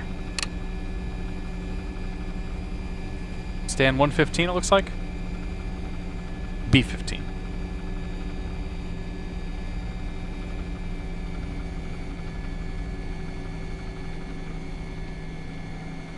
There. Parking brake set. And we'll turn the APU bleed on. That's good there. We're on APU power. Good there. Actually, if we bring those gens off, we'll force it over to APU power. And we'll turn off engine number 1 and engine number 2. Bring the lights off. 1, 2, 3, 4, 5. You're off, you're off. Okay. And take the overhead panel. Do. And everything else is A-OK. Ladies and gentlemen, welcome here to Toronto. Toronto International Airport. Local time, 8:55. There's one of our buddies made it. Shark finning his way. Yeah, that was cool. All right. I got this. We got this. So let's do this. We're gonna go to Tim Hortons. I need to go take a leak and grab a cup of coffee, or a cup of coffee, a glass of water. Let's see, it's right over here. There it is. There it is. Right there. Right where we left it. Okay. Let's make it daytime. Date and time. Actually, let's make it morning. Dusk. Dawn. It's dawn. We'll make it dawn. All right. Here's what's going to happen. If you guys are leaving, thank you so much for joining me tonight. If you're not leaving, thank you for sticking around. We're going to do one more flight. It's going to be a quick one. We'll fly Toronto down to, I'm going to say Cleveland. Actually, Cleveland's not that short, is it? Let's see here. CYYZ. We could fly to Buffalo. That'd be real short.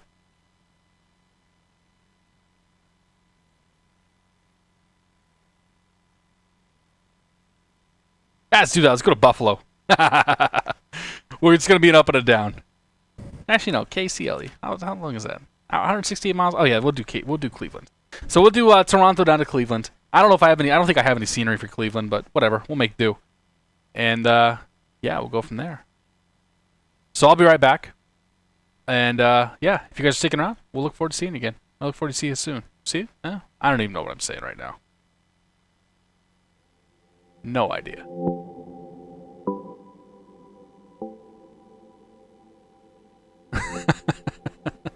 BRB.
Tim Hortons was delightful. All they gave me was a glass of ice water. Okay, so we gotta plan a flight here. CYYZ to KCLE. You know what? How about something different?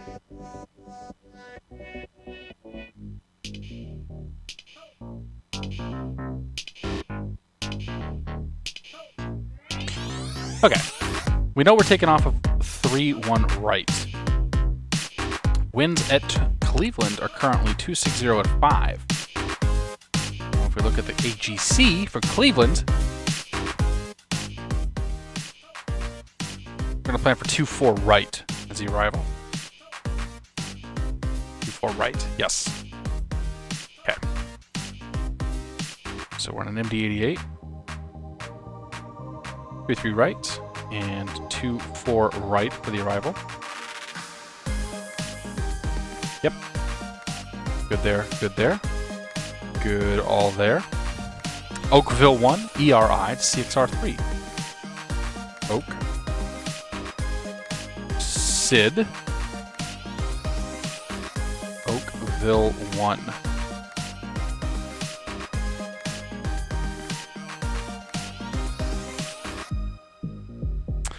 That doesn't exist anymore.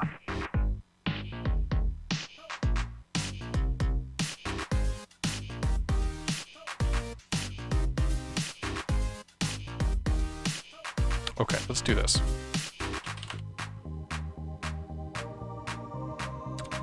C to CLE. And that one right there. Air Georgian. Besties. Besties. That's what he's taking. Perfect. That's what we're going to take. BDs. Rotate you. So it's going to be a vector departure, taking us to Newbacks.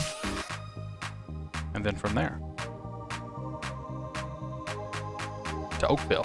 Oakville. Okay. Okay, so that's good, that's good, that's good, that's good. Got that, okay.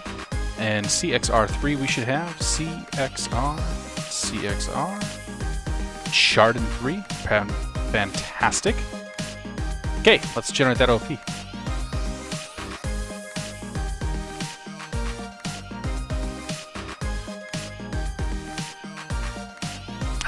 Sorry about that. Please try again, eh? I need one of my resident Canadians to be here. What do we get next?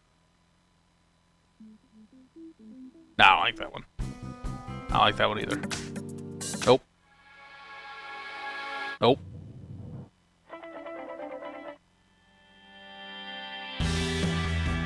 Yeah, why not? Whatever. Alright, so BD's 1, Aries, CXR3, and there I just definitely clipped. Maybe I think, oh, I know where I'm clipping. I'm clipping coming out of this box here. Yeah, okay.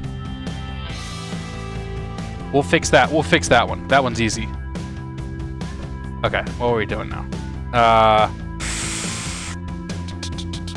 Okay, that's set. So we want to VATSIM pre-file this shit. Grab you.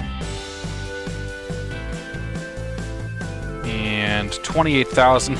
Yeah, I don't think so. How about 22,000? Paste you.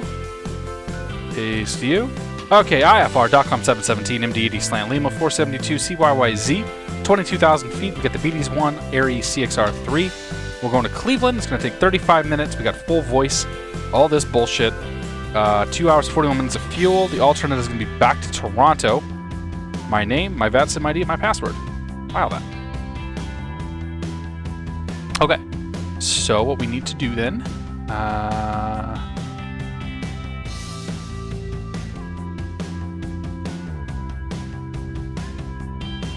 let's kill the music. Ladies and gentlemen, welcome back. Round 2. We're going to fly Toronto on our way down to Cleveland. We're going to leave lovely Tim Hortons here. That Tim Hortons logo looks a lot better. Hang on. Maybe this is the thumbnail we should use. Nah. We'll find a better thumbnail. Let's make it lighter out. We'll actually be able to see what's going on. Okay, back in our airplane. We have the APU already on. That's good. So really all we have to do is reset the FMC here and then get the new stuff going. Our TCAS is working now, by the way. It says there's somebody 1,800 feet above us. I'm not sure that's accurate, but we'll go ahead and stop Squawking Charlie for the time being. We'll go standby. And that way we're not blasting our location to everybody here. Oh, is there somebody taking off? He's taxiing. Okay, come on out of the FMC. We're going to go to the route page. Ord is no longer where we're leaving from. We're leaving from CYYZ. CYYZ. Boom. That's going to reset the FMC. We're going to go to KCLE. KCLE. Cleveland. Check that. And we're only going through one via. It's going to be Erie. E-R-I. Like that. Departing and arriving, we're departing from CYYZ on runway 33 right. And we're going to be taking the BD's 1 departure and the Erie transition. And then on the arrival page, coming into Cleveland, we're planning to come into Cleveland on the CXR3 arrival from Erie. And we're going to plan for the ILS runway 24 right. Was it? I think it was 24 right. 24 right.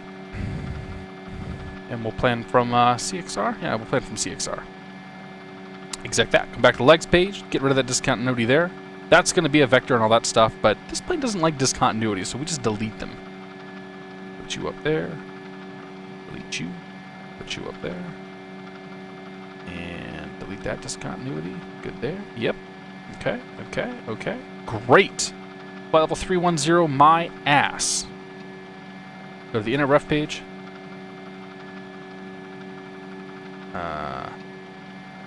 Go to the perf page.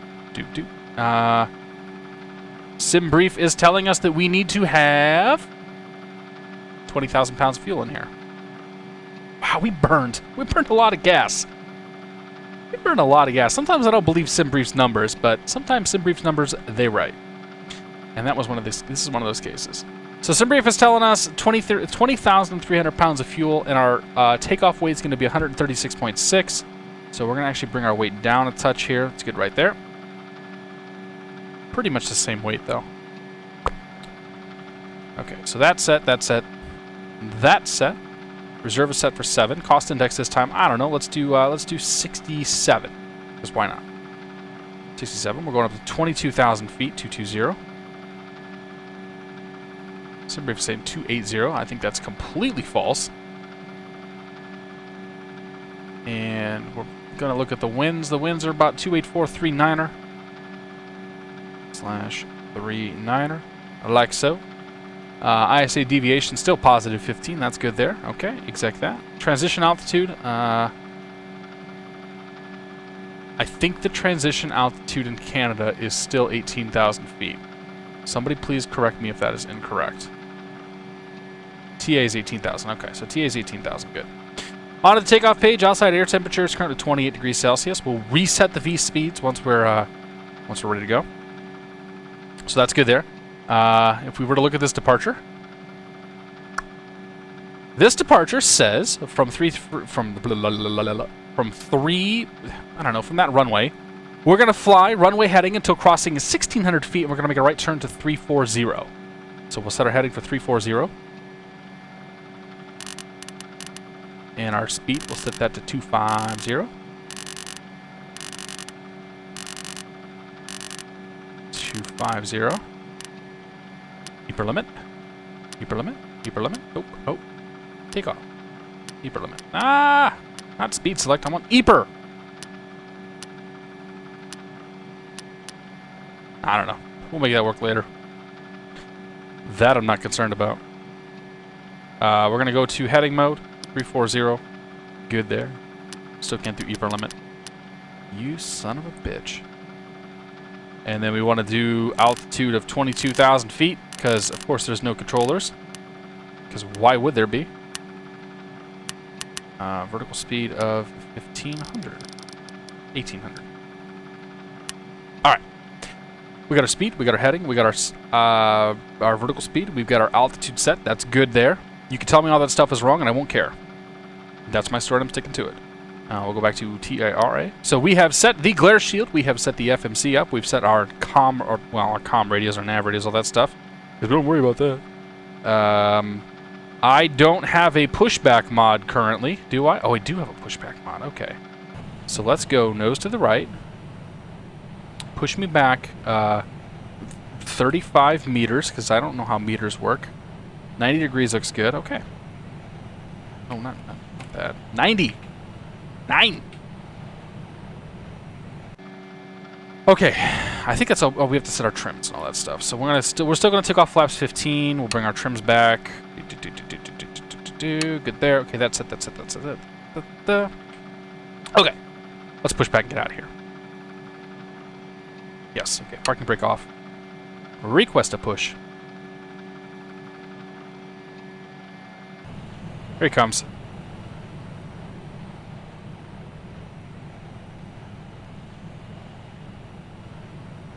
Link with my coupling. Oh, yes. Oh, there we go. Yes. All right. So while that's happening, we'll come back to the overhead panel. We'll turn off both the bleeds, 1 and 2. And we will go ahead and turn on the engine igniter system B, bring out number 2, and go ahead and start engine number 2. We will start to see the N2 rise.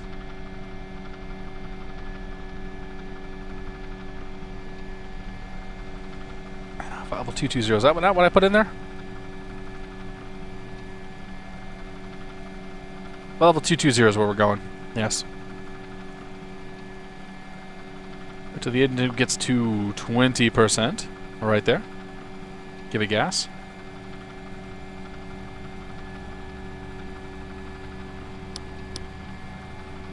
Anti-collision can come on. Position strobe can come on.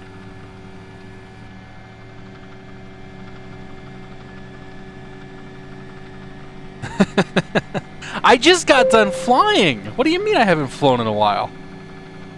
That's one good engine. One there. And we'll bring another. Bring another engine on. Into rotation on that. Set the parking brake. What is that? Oh, hydraulic pressure. Wait till that N2 gets to 20%.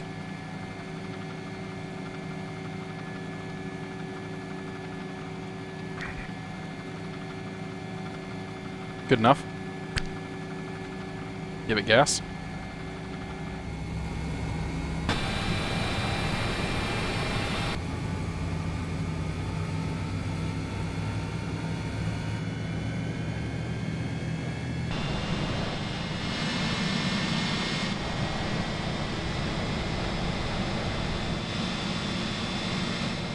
Somebody just came in, or is he leaving? He just left. Air Canada. A lot of Air Canadas here, imagine that. Okay, that's 2 good engines. We'll turn off the left start valve, bring the igniters back off, pop you up there. You up there. 1, 2, 3, 4, 5. And we'll bring the pitot heat on. Seatbelt sign can come back on. That's good, that's good. Overhead panel, bring on 1, 2 bleeds. We have air pressure, we have AC load on the generator, so we can turn off the APU. Like so. Good with the overhead panel. Good with the forward panel. Arm the speed brake, arm the auto brake, flaps to 15. Yeah, 15's right there. And then once that happens, there we go. We'll go 1, 2, 3. So a V1 138, V rotate 141, V2 148. And we'll exec those. That'll change the speed bugs. We go outside, quick flight control check, right rudder check, left rudder check, left aileron check, right aileron check, pull back, check, and pull forward, check. That's flight control check. Let's get out of here. Nose lights, extend those, 1, 2, and all the lights can come on. Now we go. Just pop on out here. And we'll pop down, oh god, where are we going?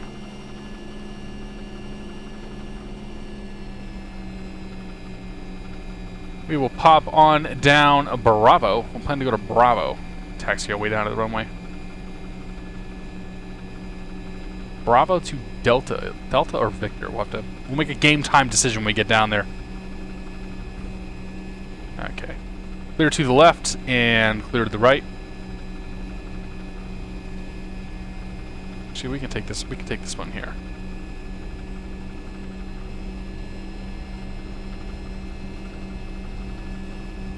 When 3406. We got quite a lot of traffic taken off out of here. Maybe our TCAS will do something.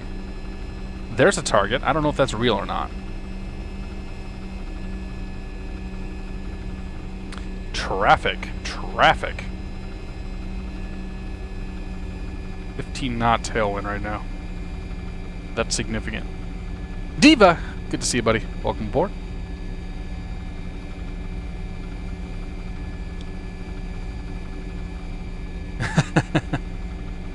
Dustin Weisenberger says the first time he's watched a full stream. Well, good to see you, man. The hydraulics are on, buddy. I turn the hydraulics on. I never turned them off.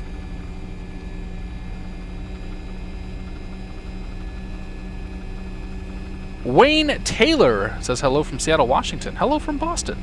Good to see ya. Welcome aboard. Happy Monday. Clear of conflict.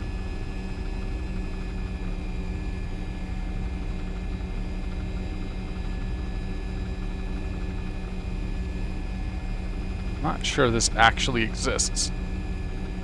Oh yeah, it kind of does. Yeah, I guess it does exist like that. Interesting. Little Southwest taxi action going on here.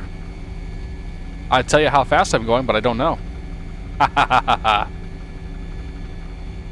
Airspeed's not alive, so we're not going fast enough.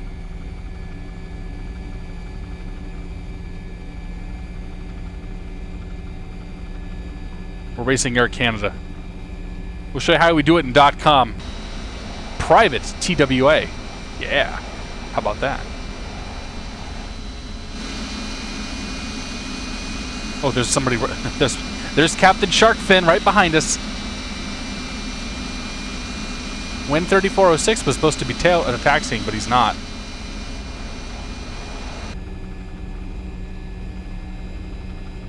We've got some targets. Okay, so TCAS is working. TCAS is doing something. I don't know if it's doing the right stuff, but it's doing something. If you make a Beverly scenery, you send it my way, man. I'll take a look at it. The gateway stuff is functional, but not fantastic. A. Wood says, Hola from Atlanta, where Delta thrives. Yeah, Atlanta was... I fly into Atlanta quite a bit, because I have some good Atlanta scenery. Hello from California, it's on fire. Dude, my backyard's going to be on fire here pretty soon. This stuff keeps up.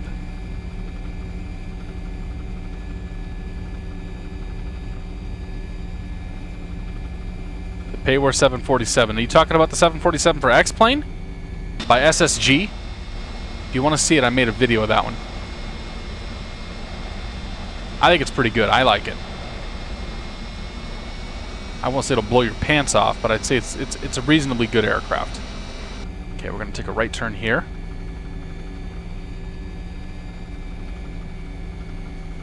Sit down, everybody. Flight attendants, prepare for takeoff. All right. Lights, camera, action. Okay. CYYZ, take off. 33 right.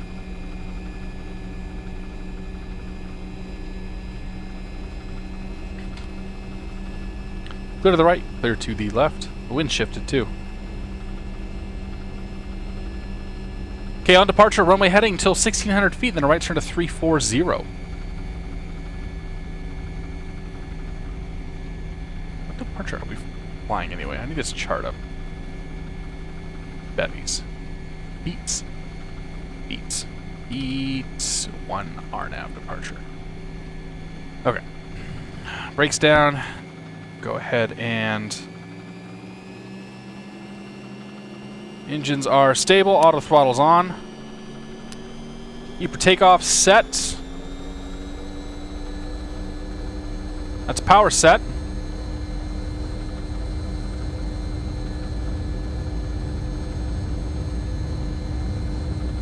Airspeed's alive.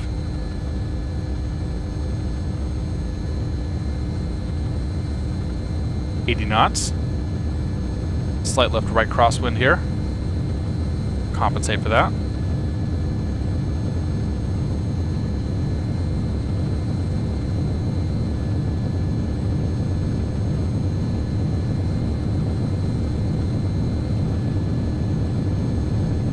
V1 on a rotate.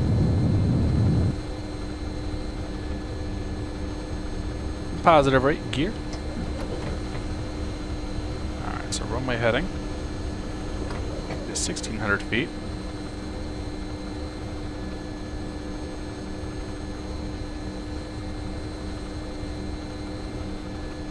Nice, easy climb here.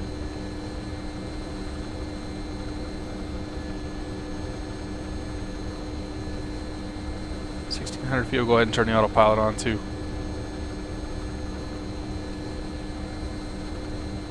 There we go. Right turn. Disengage speed brake, turn off the auto brake, which it's done. Go into climb mode, and whoops. Bring those flaps in.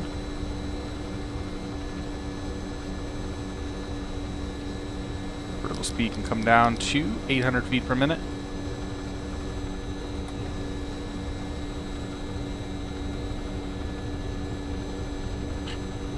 Those lights can come off.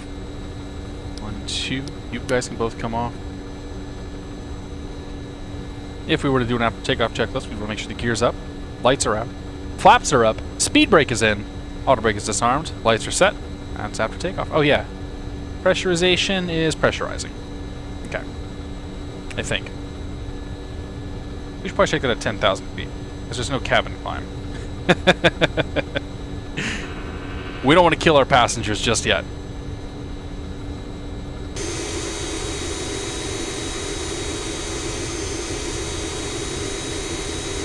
God, this plane climbs so damn slow.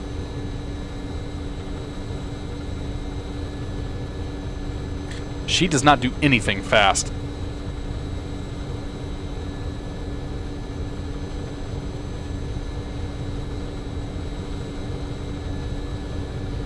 Turn towards Hubax.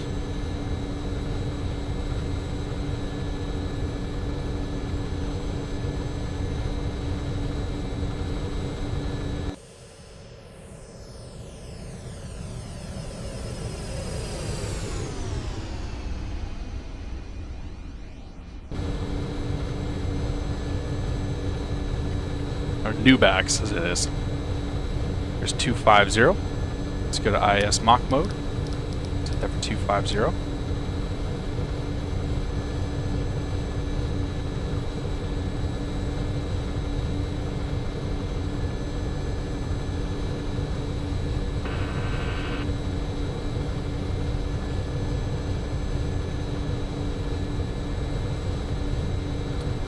As we line up for that intersection, we will go direct intersection, Newbax, direct to, exec that.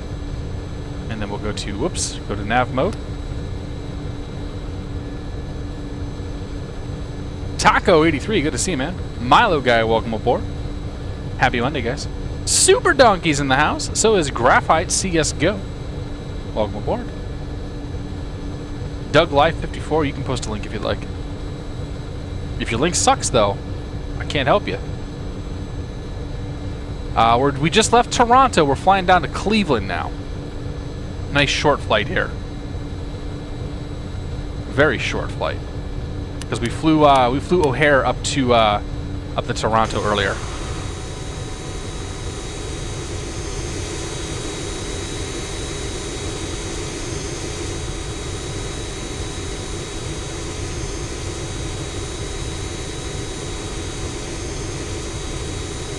That might be our shot.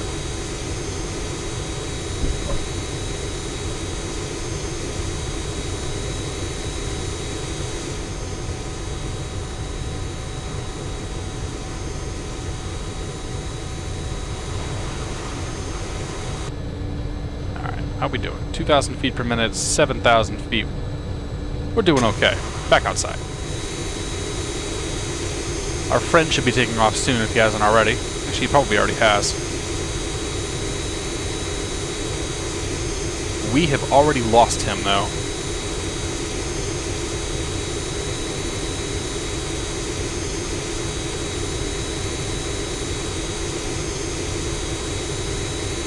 Why aren't we seeing that traffic?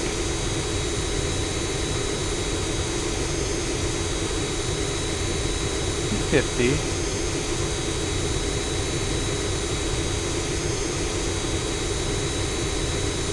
We're supposed to see all those planes. I don't know why we aren't.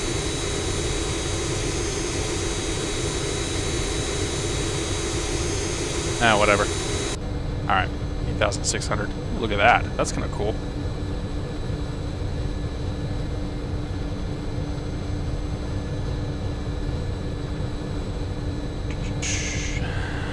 Okay. A couple more little housekeeping things here. Good. Alright.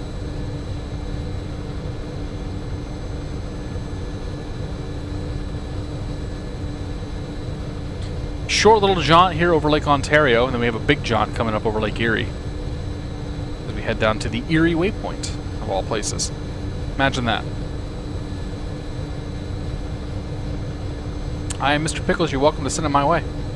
I have been through most of their library and found the songs that I feel are perfect for me. Crossing 10,000 feet, we'll bring our lights off. 1, 2, go into vertical speed mode. Bring that nose down there. We go to the climb page. Climb page is telling us at 290 knots, so we'll set ourselves for 290. And we'll let ourselves speed up, and as we start to speed up here, we'll put it into VNAV mode.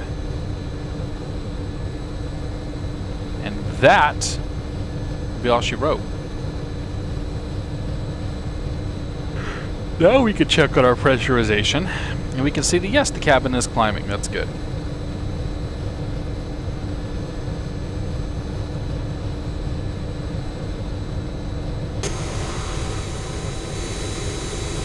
Look at that. That's pretty. Somehow God rays got turned on though. SkyMax keeps dicking with my settings.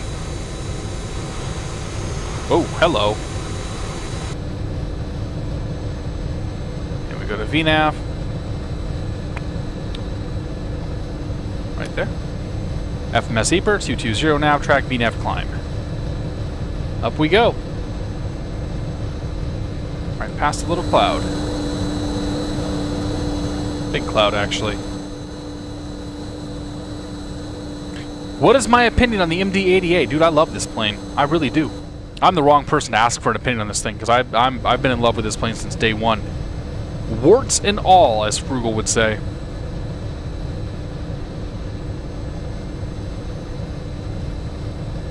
I think it's a good plane. I mean, it largely depends on what you're looking for. This plane, the simulation of this plane is what it is. The airframe itself, there's so much kind of craziness with how things work. Like it feels like it's half Boeing, half CRJ, and half Airbus at the same time sometimes. Actually, probably not Airbus. It's probably like half Boeing, half CRJ, half fucking Cessna, if you will. There's just a lot of different things that are going on with this plane, and it makes it very, very, very challenging to fly, which I enjoy immensely.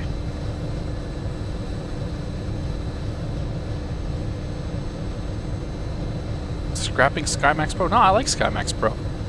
I haven't had any issues with it, honestly. Like, I had to eat my words, bite my tongue, whatever you want to say on SkyMax, because it looks good, it runs great. Like, it's a pretty solid add-on. Like, I have nothing bad to say about it right now. It finally does the things that they claim, at least for my system, and I think the clouds look better than default. I still don't think they're spectacular, but they're definitely better than default. Chica Metal asks how my vacation was. Thank you so much for asking that. My vacation was awesome. My wife and I had a fantastic time.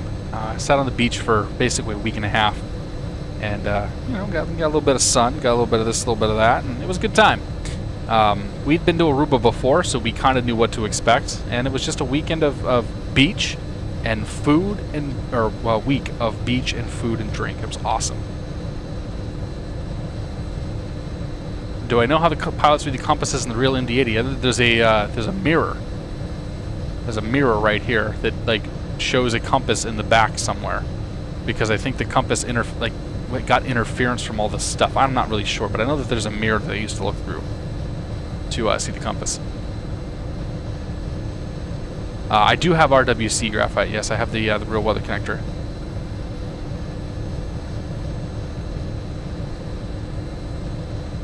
Uberbot, good to see you, man. To be fair, your opinion of SkyMax, it was more or less a trash fire until the most recent SP. I mean, yeah, I had version 1 and version 2. I thought it was awful.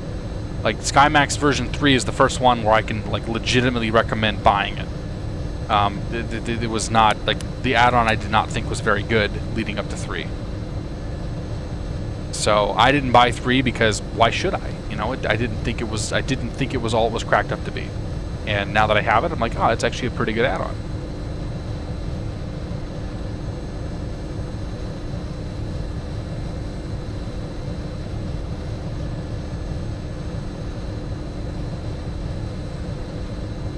View at my end, says Dave.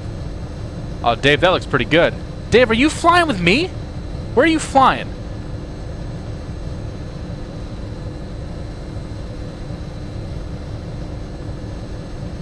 Oh, you are flying with me. Nice. Well, Dave, it's good to see you, man. Gas GC. GASGC. Nice, dude. Well, we're gonna experience Cleveland together.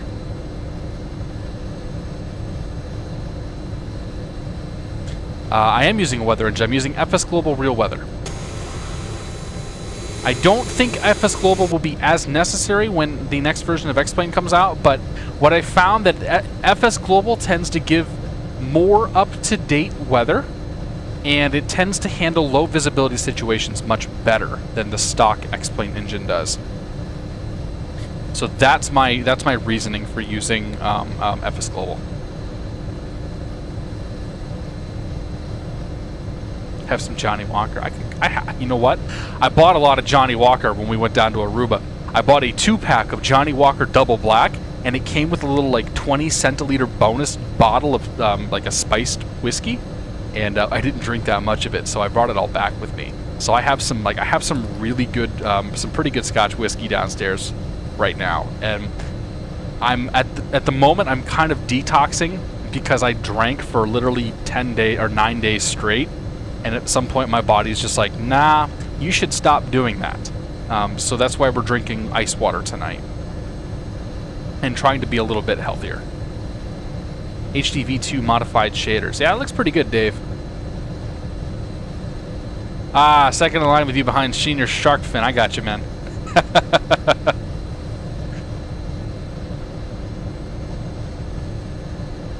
ProFly FS, yeah, I was on Eagle Beach. I was staying at the Amsterdam Manor Beach Resort.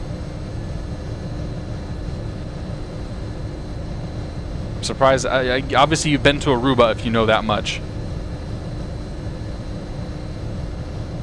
We are the last low rise at the very end of Eagle Beach. It was awesome.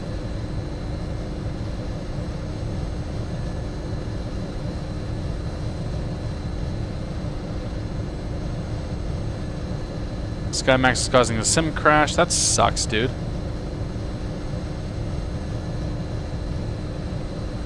I have had random crashes with planes here and there.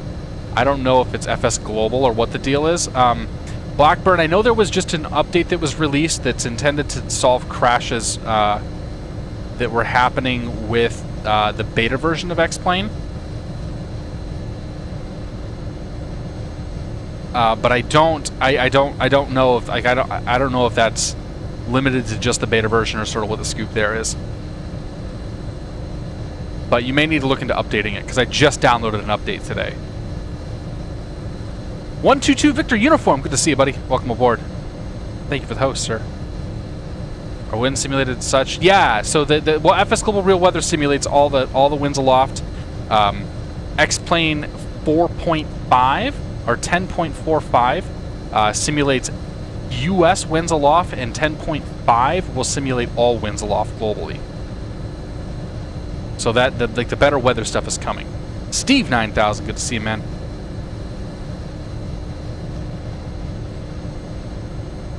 Yeah, Dave. Actually, Tom Kyler was talking to me about that particular change. Like, he was pretty proud of that one. It seemed like that's it. I haven't actually flown it for probably like 3 months or so. But yeah, that just sounds like a pretty big one to like make VNAV not be such a pain in the butt.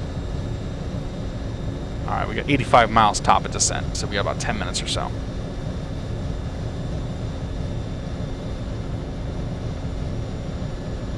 KC Neistat, I don't know who that is. I have not been to Jamaica, no. I've been, down in the Caribbean, I've been to the Dominican, and I've been to Aruba twice now.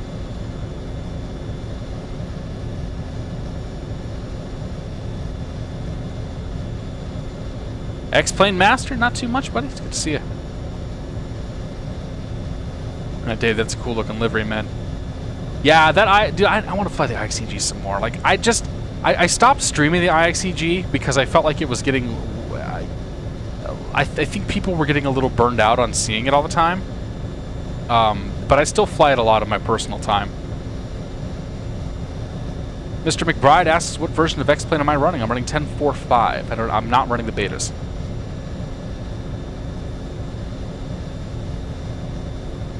Taco83 says the laptop is fixed and he can't wait to fly with me. Awesome, man. Well, we do these flights on VATSIM. It's a perfect opportunity. They're good fun. I mean, like we don't have any. Unfortunately, we don't have any controllers tonight, so there hasn't been a lot going on except for me talking in the microphone. But it's been oddly peaceful in some ways. We'll be on Pilot Edge with the Embraer 170 on Friday, so that's gonna get some fun going. Steve099 asks when my next Challenger 300 flight is. The Challenger 300 is pretty much at the top of the list right now. I have another trip coming up in August, but my wife's going to be out of town for the week before that trip, so what's probably going to happen is a couple of those nights I'm going to relearn how to fly the Challenger 300, and then after that we'll stream it. So I'll give you a little cheat sheet here. If you go to PE Aware, if you go to the Pilot Edge, basically if you go to Pilot Edge and you look at what I'm flying, if you see me flying a bizarre aircraft that you haven't seen on the stream in a while, chances are pretty good I'm relearning how to fly that thing to bring it on stream. Because I always make sure that I'm as familiar as possible with the airplane before I stream it. And if it's one I haven't flown in a while, especially one as sort of cranky and bizarre as the Challenger 300 is, I will definitely take that up a couple times and just sort of get a feel for the flows again. Chevy, I think they're working on features now. I think they're working on like adding some new stuff to it. Met 1136. You know what? It's funny. I just actually looked at Met 1136 on the map. Indy to Boston's a good little flight though. And we got Kyle rolling on or Kyle Rosenquist on right now for Boston Center. Hopefully he sticks around for you. He's got quite a lot of traffic coming in, so I can't imagine he's going to leave anytime soon. If I was smart, I would have gone and flown in, like New York and Boston area because they've had full controller coverage all night.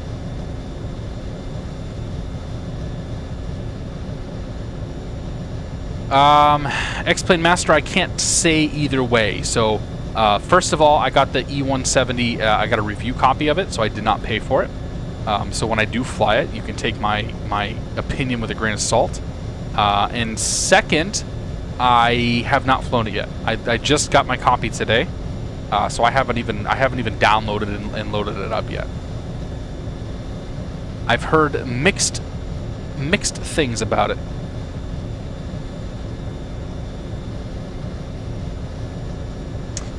So I'm looking at this descent here. I'm not sure I believe it. So we're coming in on the CXR3 from Erie. At 22,000 feet, it's telling me that there is a... It's not having me descend until we get to here, which is like 30 miles from the airfield. That's not going to work. So here's what we're going to do. We're going to say there's an expected 10,000 feet at CXR. So let's program that in real quick. I'll show you that right here. So expect 10,000 feet at CXR. We're gonna assume that that's been given to us. So we'll come to the legs page at CXR 10,000. And exactly that. So what that's going to do is that's going to pull our top of descent forward a little bit, and that looks more like it. So just after Erie, we're going to start down for 10,000 feet. Punch in 10,000 feet. We'll keep an eye on our cruise page, and we're 21 miles away, so at 15 miles away from top of descent, we'll go ahead and descend now, and we'll start on our way down.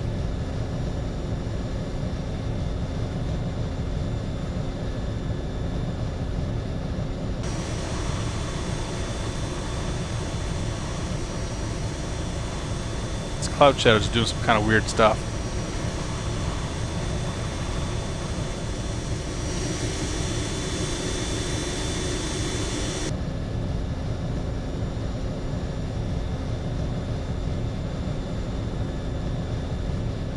When I say review copy, is it a full version? Yes, it is a full version of the airplane, only I have not paid for it.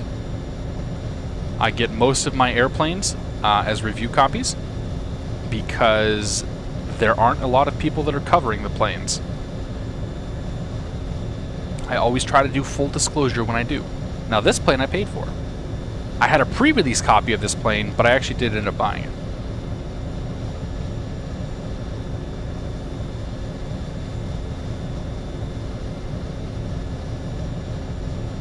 But I know a few people have flown it. M3R Mermaz flew it and seemed to have good things to say about it, and he is a real-world Embraer pilot, so I do trust his opinion. But I have seen mixed, a mixed bag of reviews around the internet, so I don't know. We'll see. People are complaining about performance issues. Performance issues don't bother me. We can tune the sim to get around performance issues. By the way, we're 10 miles out from top of descent. So we'll hop over to the descent page, we'll hit the descend now button, and we'll start our way down to 10,000 feet. FMS speed, nav track, VNAV descent. The FMS speed has come back to 274 knots, which it has right there. And we should find ourselves now descending about 1,000 feet per minute until we catch the VNAV path. Down, down, down we go.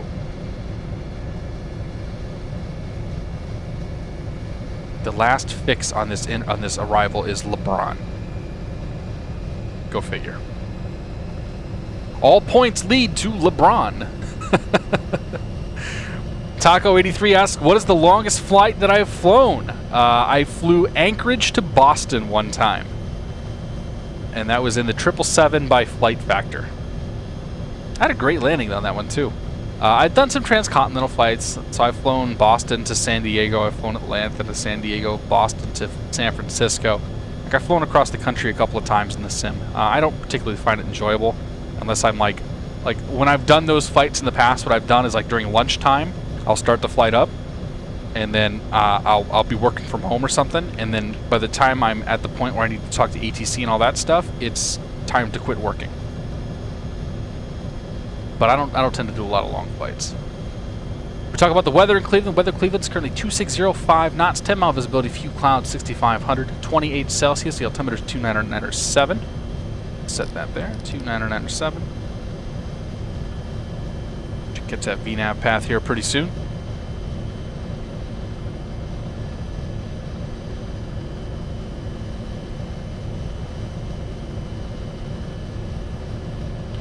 Vertical deviation of 1,200 feet. Catching up, we'll start to see that little purple guy come up here. The Cow Shagger. There's a name. Welcome aboard, my friends. Good to see you. You've caught the end of the second flight. You have caught the end of the stream, but you have made it live. So welcome aboard. Happy Monday. Mr. Finkel, welcome aboard to you. Avi Legend, welcome aboard as well. Does X-Plane get a better frame rates than FSX? It's all subjective. I can make either sim get more frame rates than the other sim based on how much shit I turn off. My X-Plane is tuned to run very, very well. I think we're probably chilling at like 50 frames right now.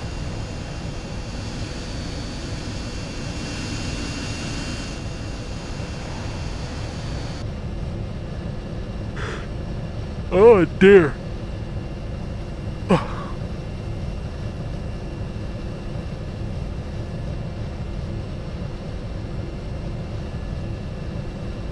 What's going on with Mr. Davies? Wasn't he just streaming over the weekend?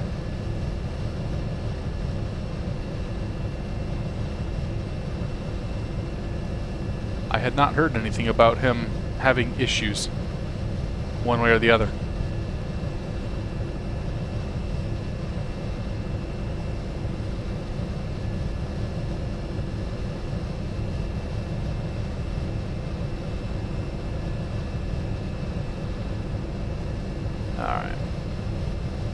So as we're coming on this arrival, we can start thinking about the approach. We're going to come in on 24 right, ILS localizer DME 24 right, from the CXR intersection. So from CXR, we will go. We're going to skip the LeBron intersection. So we're going to do some surgery here. So the approach the approach has a start that is from CXR. However, the arrival says from CXR to LeBron, and that would take us back to CXR. So we're going to delete LeBron. Every basketball fan's dream, I think. So CXR to Pudsey is what we're going to do here. And we'll exec that change right there, and that's going to make it look a little bit better for us. That'll get us onto the ILS. So this ILS is going to be 111.55, course of 237. We'll be looking to come down on, that path right there over the waterfront. Should be a pretty little approach. We'll fly Cat 2, so Cat 2 is going to take us down to our 100 radar altitude. Although it's going to be clear skies though, so we'll be able to pick up the plane before we even get down there. Not before we go through this crap though. Holy.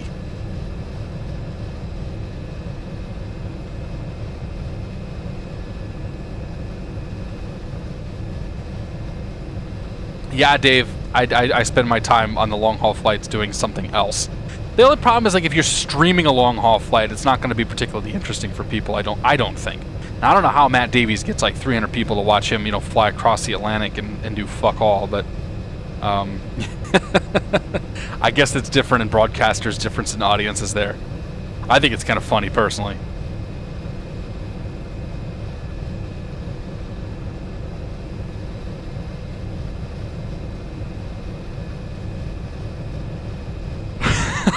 Callum, good to see you, buddy. I like that, Dave.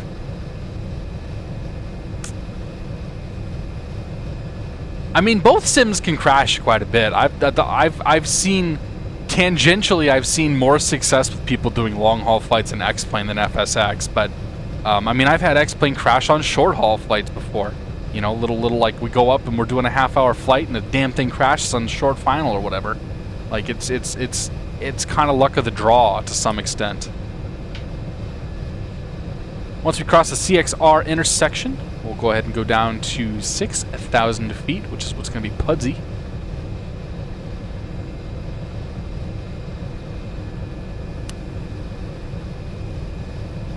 We'll also start getting our speed back too at that point. Taco 83 asked why don't I become a real pilot? Because I'm broke. I got married, I bought a house, I renovated a house, I had to furnish the house, and I don't have any money right now. No, it's on the list of things. We'll get my pilot's license at some point in the next couple years. But right now I'm in my early 30s and I am spending money like crazy. Just sort of making life happen.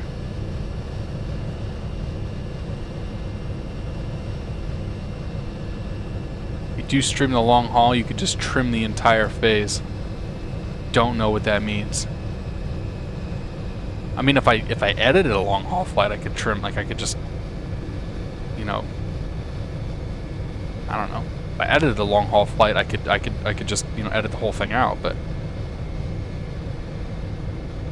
dude, I had X-Plane crash earlier because I turned on the frickin' lights in the plane. Like it's just it happens. Like it's crazy sometimes.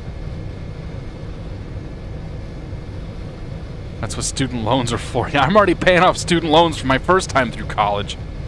Besides, I would be medically ineligible to become a commercial pilot or to become an ATP. So, like, I have no desire to even try to pursue a pilot's license. Number one, I make very good salary. I do pretty well for myself as it is. Like, that's not that, like, giving up all of that to go live the pilot's life sounds glamorous and whatnot, but I don't think it would be very good for my sanity. And number two, I am a sufferer of frequent migraines, and that condition would preclude me from having any chance at having holding an airline transport, or even holding third-class medical is even iffy for me, depending on who I end up with as an examiner. But forget second or first, forget a first-class medical with that. Like, it's not going to happen. We are still in the MD-80. J10GB, good to see you, man. Welcome aboard. Why not have a donation goal for a private pilot's license? I mean, I can set up a $10,000 donation goal, but I think donation goals are they're not for me. They're not the way that I like to run my stream. So eventually, I have some longer term plans for merging the sim world and the real world on YouTube, but and then using the money that I make from that to sort of fund further training. But right now, I don't have the money and I don't have the time as much as anything else. Like it's not in the books right now. Give me a couple of years and I think it will be. And I'm in no hurry, to be honest. Like I'm having plenty of fun with my sim flying. I'm having plenty of fun, you know, building this channel and building this community and sort of talking to you guys and getting to know everybody here. And it's very, very enjoyable for me as it is. So I have no desire to change that right now. 6,000 feet. We'll go ahead and just do this. We're gonna go to IAS mode 240. Actually, no, we're not gonna go to IAS. We're gonna go to vertical speed mode. We'll head down about 1,400 feet or so. And we're aiming for about 6,000 feet at Pudsey. Also going to bring the speed down to 210. I went ahead and tuned in the VOR frequency of 111.55, which you probably noticed, and tuned in the course of 237. So that's good. We're below 10,000 feet. We should get our lights on. Light this sucker up.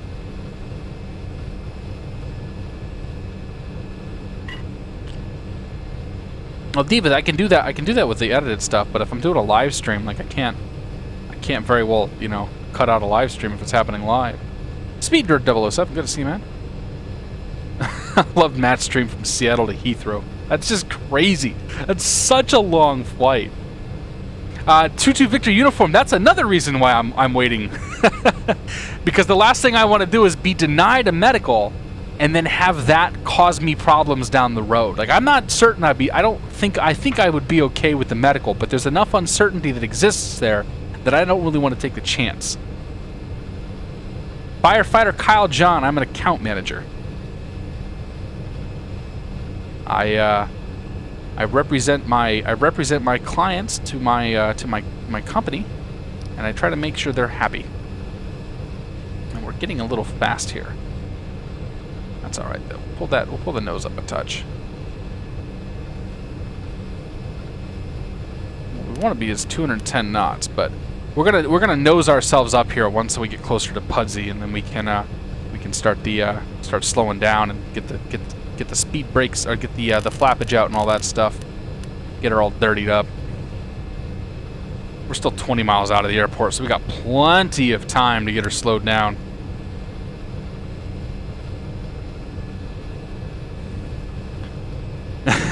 Yeah, and the thing, Victor Uniform, is I use my computer for a lot more than just simming. I do so much stuff on my PC. Like, I play so many video games. I'm gonna finish this up tonight and probably go play some World of Warcraft before I call it quits. Dave, you've done some pretty long flights though. Like, I saw you saw you do like London to Dubai one time.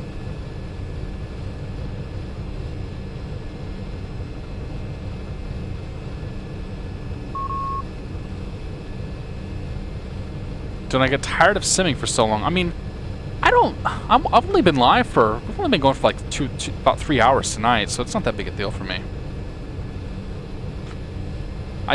Longer haul stuff, yeah, there's no way I can do it. I mean, I'm usually good for about 3 or 4 hours of simming before I'm like, all right, I need to go do something else. Unless I'm sitting on TeamSpeak getting drunk and flying with the guys. Like, that's a different story. Then I can go for hours. Okay. So we'll get ourselves slowed down here. Next altitude we're going for is 3,000 feet, but I'm gonna wait till I can get the plane dirtied up a little bit here. So 240, I can start getting some of my flappage and whatnot out. Excuse me. There's 240. We're gonna go flaps to 11.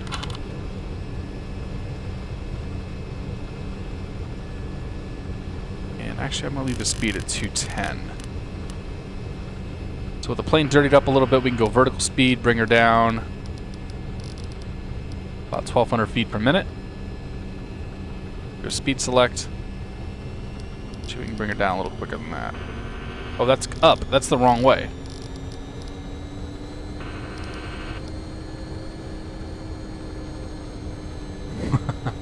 Yeah, there's the airport. There's downtown Cleveland, and there is that. I don't actually know what that airport is. I've driven that road though. I've driven all these roads through here. Okay, so at DME 12.8, we're supposed to be above 5,000 feet, which is right there. At CYYZ, we're supposed to be 4,000 feet. So what we're going to do is we're going to put flaps to 15. And we'll bring that speed back to 180 knots. She's going to start bitching. We can turn her off, though. We'll just keep her lined up here on the autopilot, and we'll take over here in a few minutes. I'm in no rush to take over.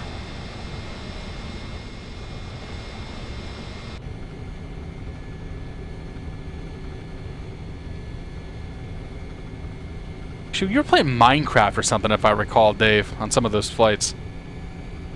American Flyer, I am using the new Radeon GPU. I have a RX 480. I'm very happy with my purchase.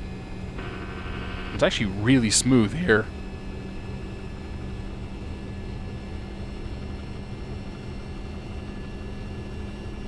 $10 out. We still have not picked up the glide slope. That's kind of concerning to me. 111.55, 111.55. Well, if we haven't gotten the glide slope, whatever. Retard. Hey! Did it work? It worked! Huff Daddy!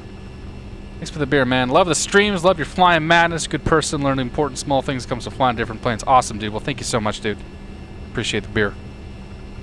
Donation, whatever we're going to call that. Tip. Okay. Here comes the final approach fix. Oh, shit. We forgot to look at the speeds. Menu. Approach. 139 knots is what we're looking for. So we'll set that in here. 139. Bring the gear down. Dip that nose down way down there. And we'll go flaps full. Gears down 3 green. We can arm the speed brake now. And gears down 3 green. Flaps are full. Speed brake is armed. Auto brake is armed. Lights are set. Runway's in sight. We still don't have a glide slope. I have no idea why we don't have a glide slope, but whatever. Also, we're landing at a 2D airport, because why the hell not? Pull my throttle back here. Auto throttle can come off. Autopilot can come off my airplane.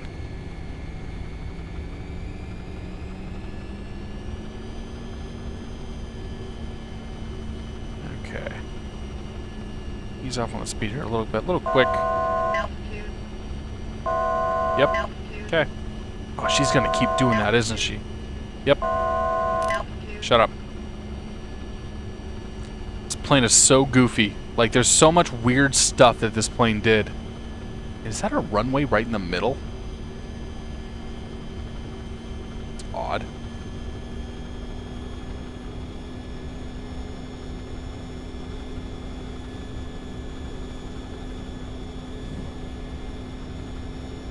Once again, we landed at the 2D runway.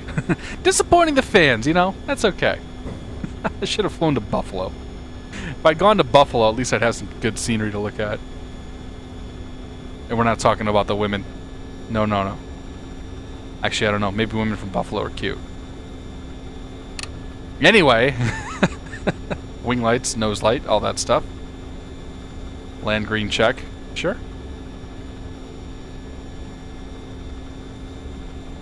Up Daddy says the first full stream is awesome. Well, I'm glad you had a good time, man. I had a good time tonight. Like, I really miss streaming. Like, I have those days where I'm just like, I don't know about tonight, man. I don't know if I can do this. And I was kind of like that today too. But I'm like, you know what? I'm gonna stream. I'm gonna do this. And every time I have that, like every time I'm in that mood, every time I sort of have that feeling, I am so happy when I actually do stream. I have so much fun doing this. Even though I'm flying like poo tonight. Let's see if we can not float halfway down the runway.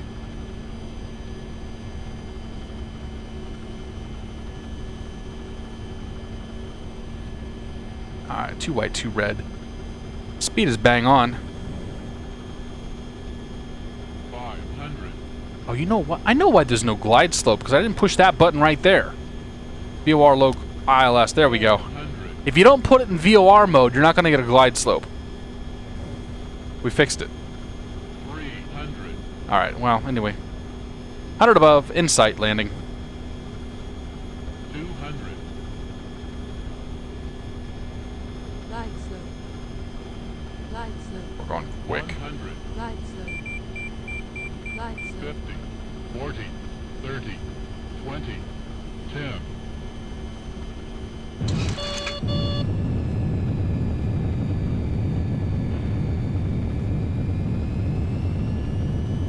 Alright, reverser's out. D-cell.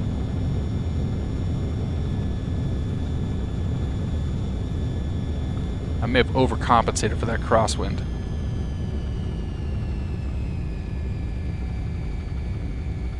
The reverser's in here. Disable the auto brake. Manual braking. Pop off right up here. I'm gonna look at an airport chart and fly the bring this thing off the runway. All right, so we're gonna go ahead and cross this next runway. God, did we use the whole damn thing? We almost did. What is this thing in the... Oh, it's an old runway in the middle. I see. It's not a real runway. I'm a real boy. No, you're not. Okay. So this should be... Papa. Yep. Although... Man, my chart... My chart and reality are not even close. Papa's right here. It says that November is the end of the old runway. And I'm not even sure what's happening here.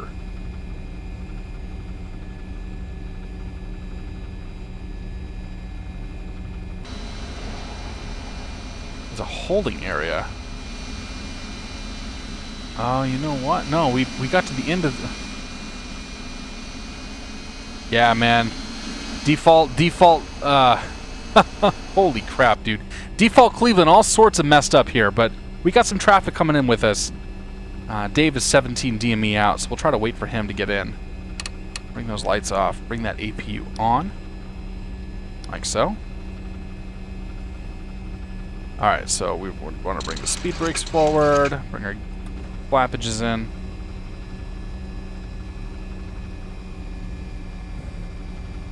Yep. That's how we roll.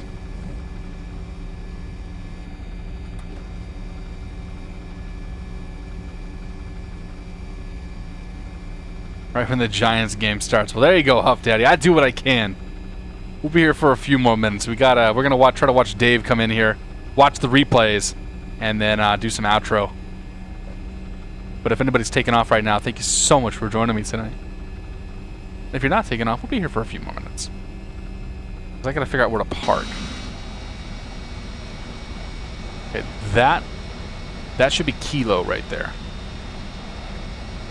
Yeah, screw it. We're going to park right here. Because why not? Pad... Is that pad 7? Oh, that's the general aviation parking. Yeah, we'll go park at GA parking. Because we are .com after all. It seems only right. And then I can feel less bad about not having any scenery here.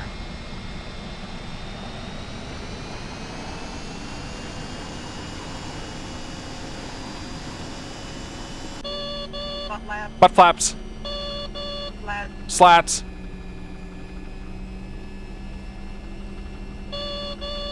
Butt flaps.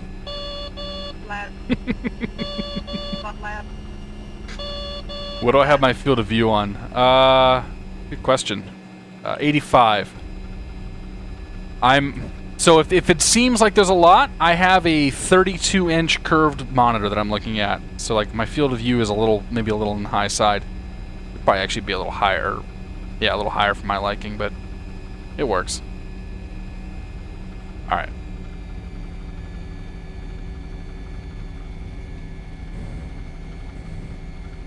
Dave's got a screenshot here. Oh yeah, that's pretty, Dave. That looks real nice. All right, let's pull that parking brake. We're just gonna leave the plane on here because we're gonna do the replay in a second. But I'm gonna go find Sorcerer Dave on final. He's probably got the same crappy scenery that I do.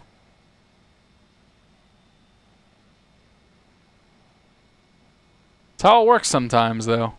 You win some, you lose some. Alright, where's Dave at? See, he doesn't have a TCAS. Not going to judge him or anything, I'm just saying, he don't have a TCAS. USZY, 76, good to see you, man. Welcome aboard. Thank you so much, Mr. Tony Stark. I had a good time. Dude, Dave, hurry up, man. You're killing my buzz here.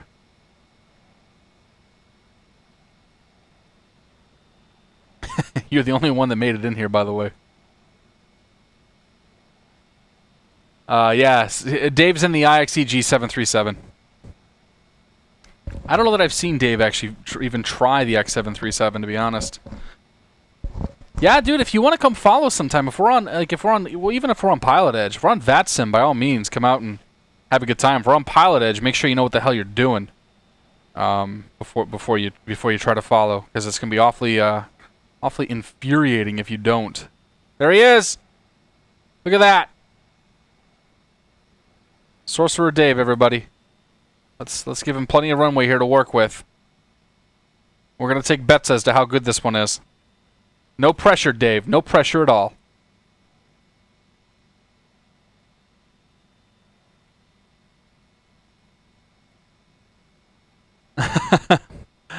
Michael Denk says, if it wasn't for YouTube, I wouldn't be watching this. Well, I'm glad, man. It worked. It worked! We got one. We got at least one.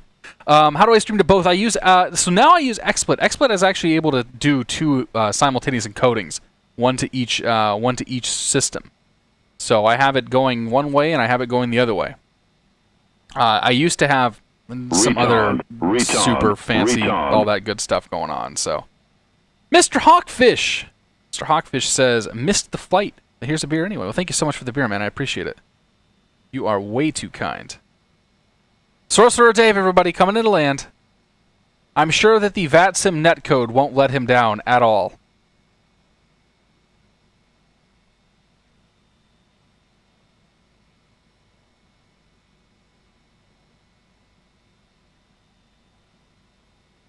Uh-oh. Uh-oh. Grease it. Come on, Dave. Come on. Boom.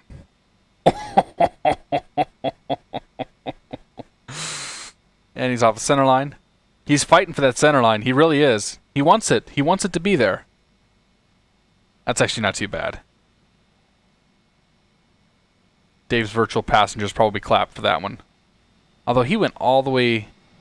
Oh, no, he didn't. He's going to get off one before me? No, he's going to go all the way to the same one I got off at. Sorcerer Dave, everybody. All right, so let's do this. Let's disconnect from the squawk box. Go to replay mode.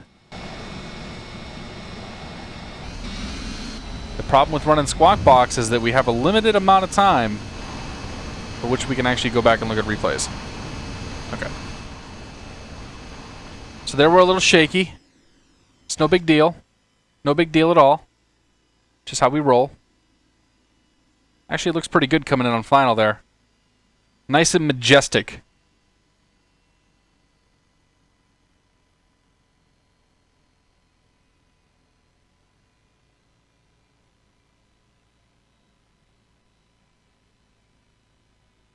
You know what? I'll take that. I'm curious what SimBuddy... I want to look at SimBuddy and see what it said my landing rate was. SimBuddy. SimBooty.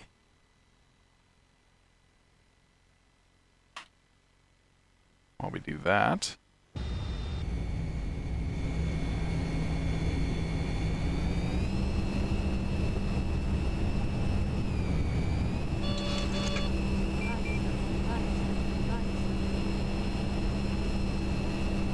There's a bumpy ride coming in. I definitely had to fight it there.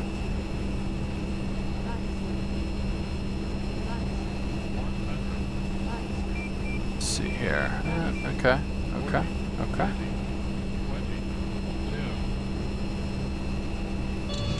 I'll take that. I'll take that landing. You know what? I want to see what the landing rate was, though. Nope, that's not the one. That's not the one. That's the one. Oh, it's still running. Oops.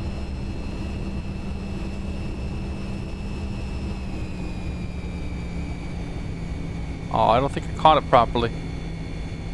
Somebody seems to have missed both of my flights. So we don't know what the landing rate was. That's too bad. Oh, right. It lost the connection to the flight sim when the damn flight sim crashed. Oh, well. Okay, let's do one more. End of the runway. Here's the money shot. This is my favorite view.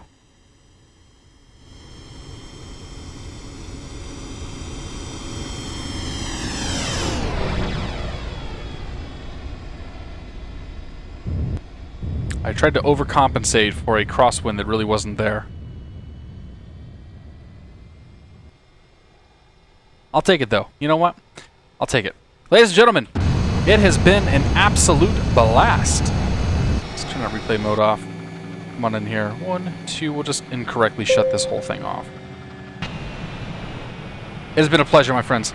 I really had a good time. So, the plan this week is hopefully we will do the Embraer 170 on Friday on Pilot Edge. That's assuming that I've learned the thing well enough that I can actually, like, you know, fly it. If not, then we'll figure something else out. But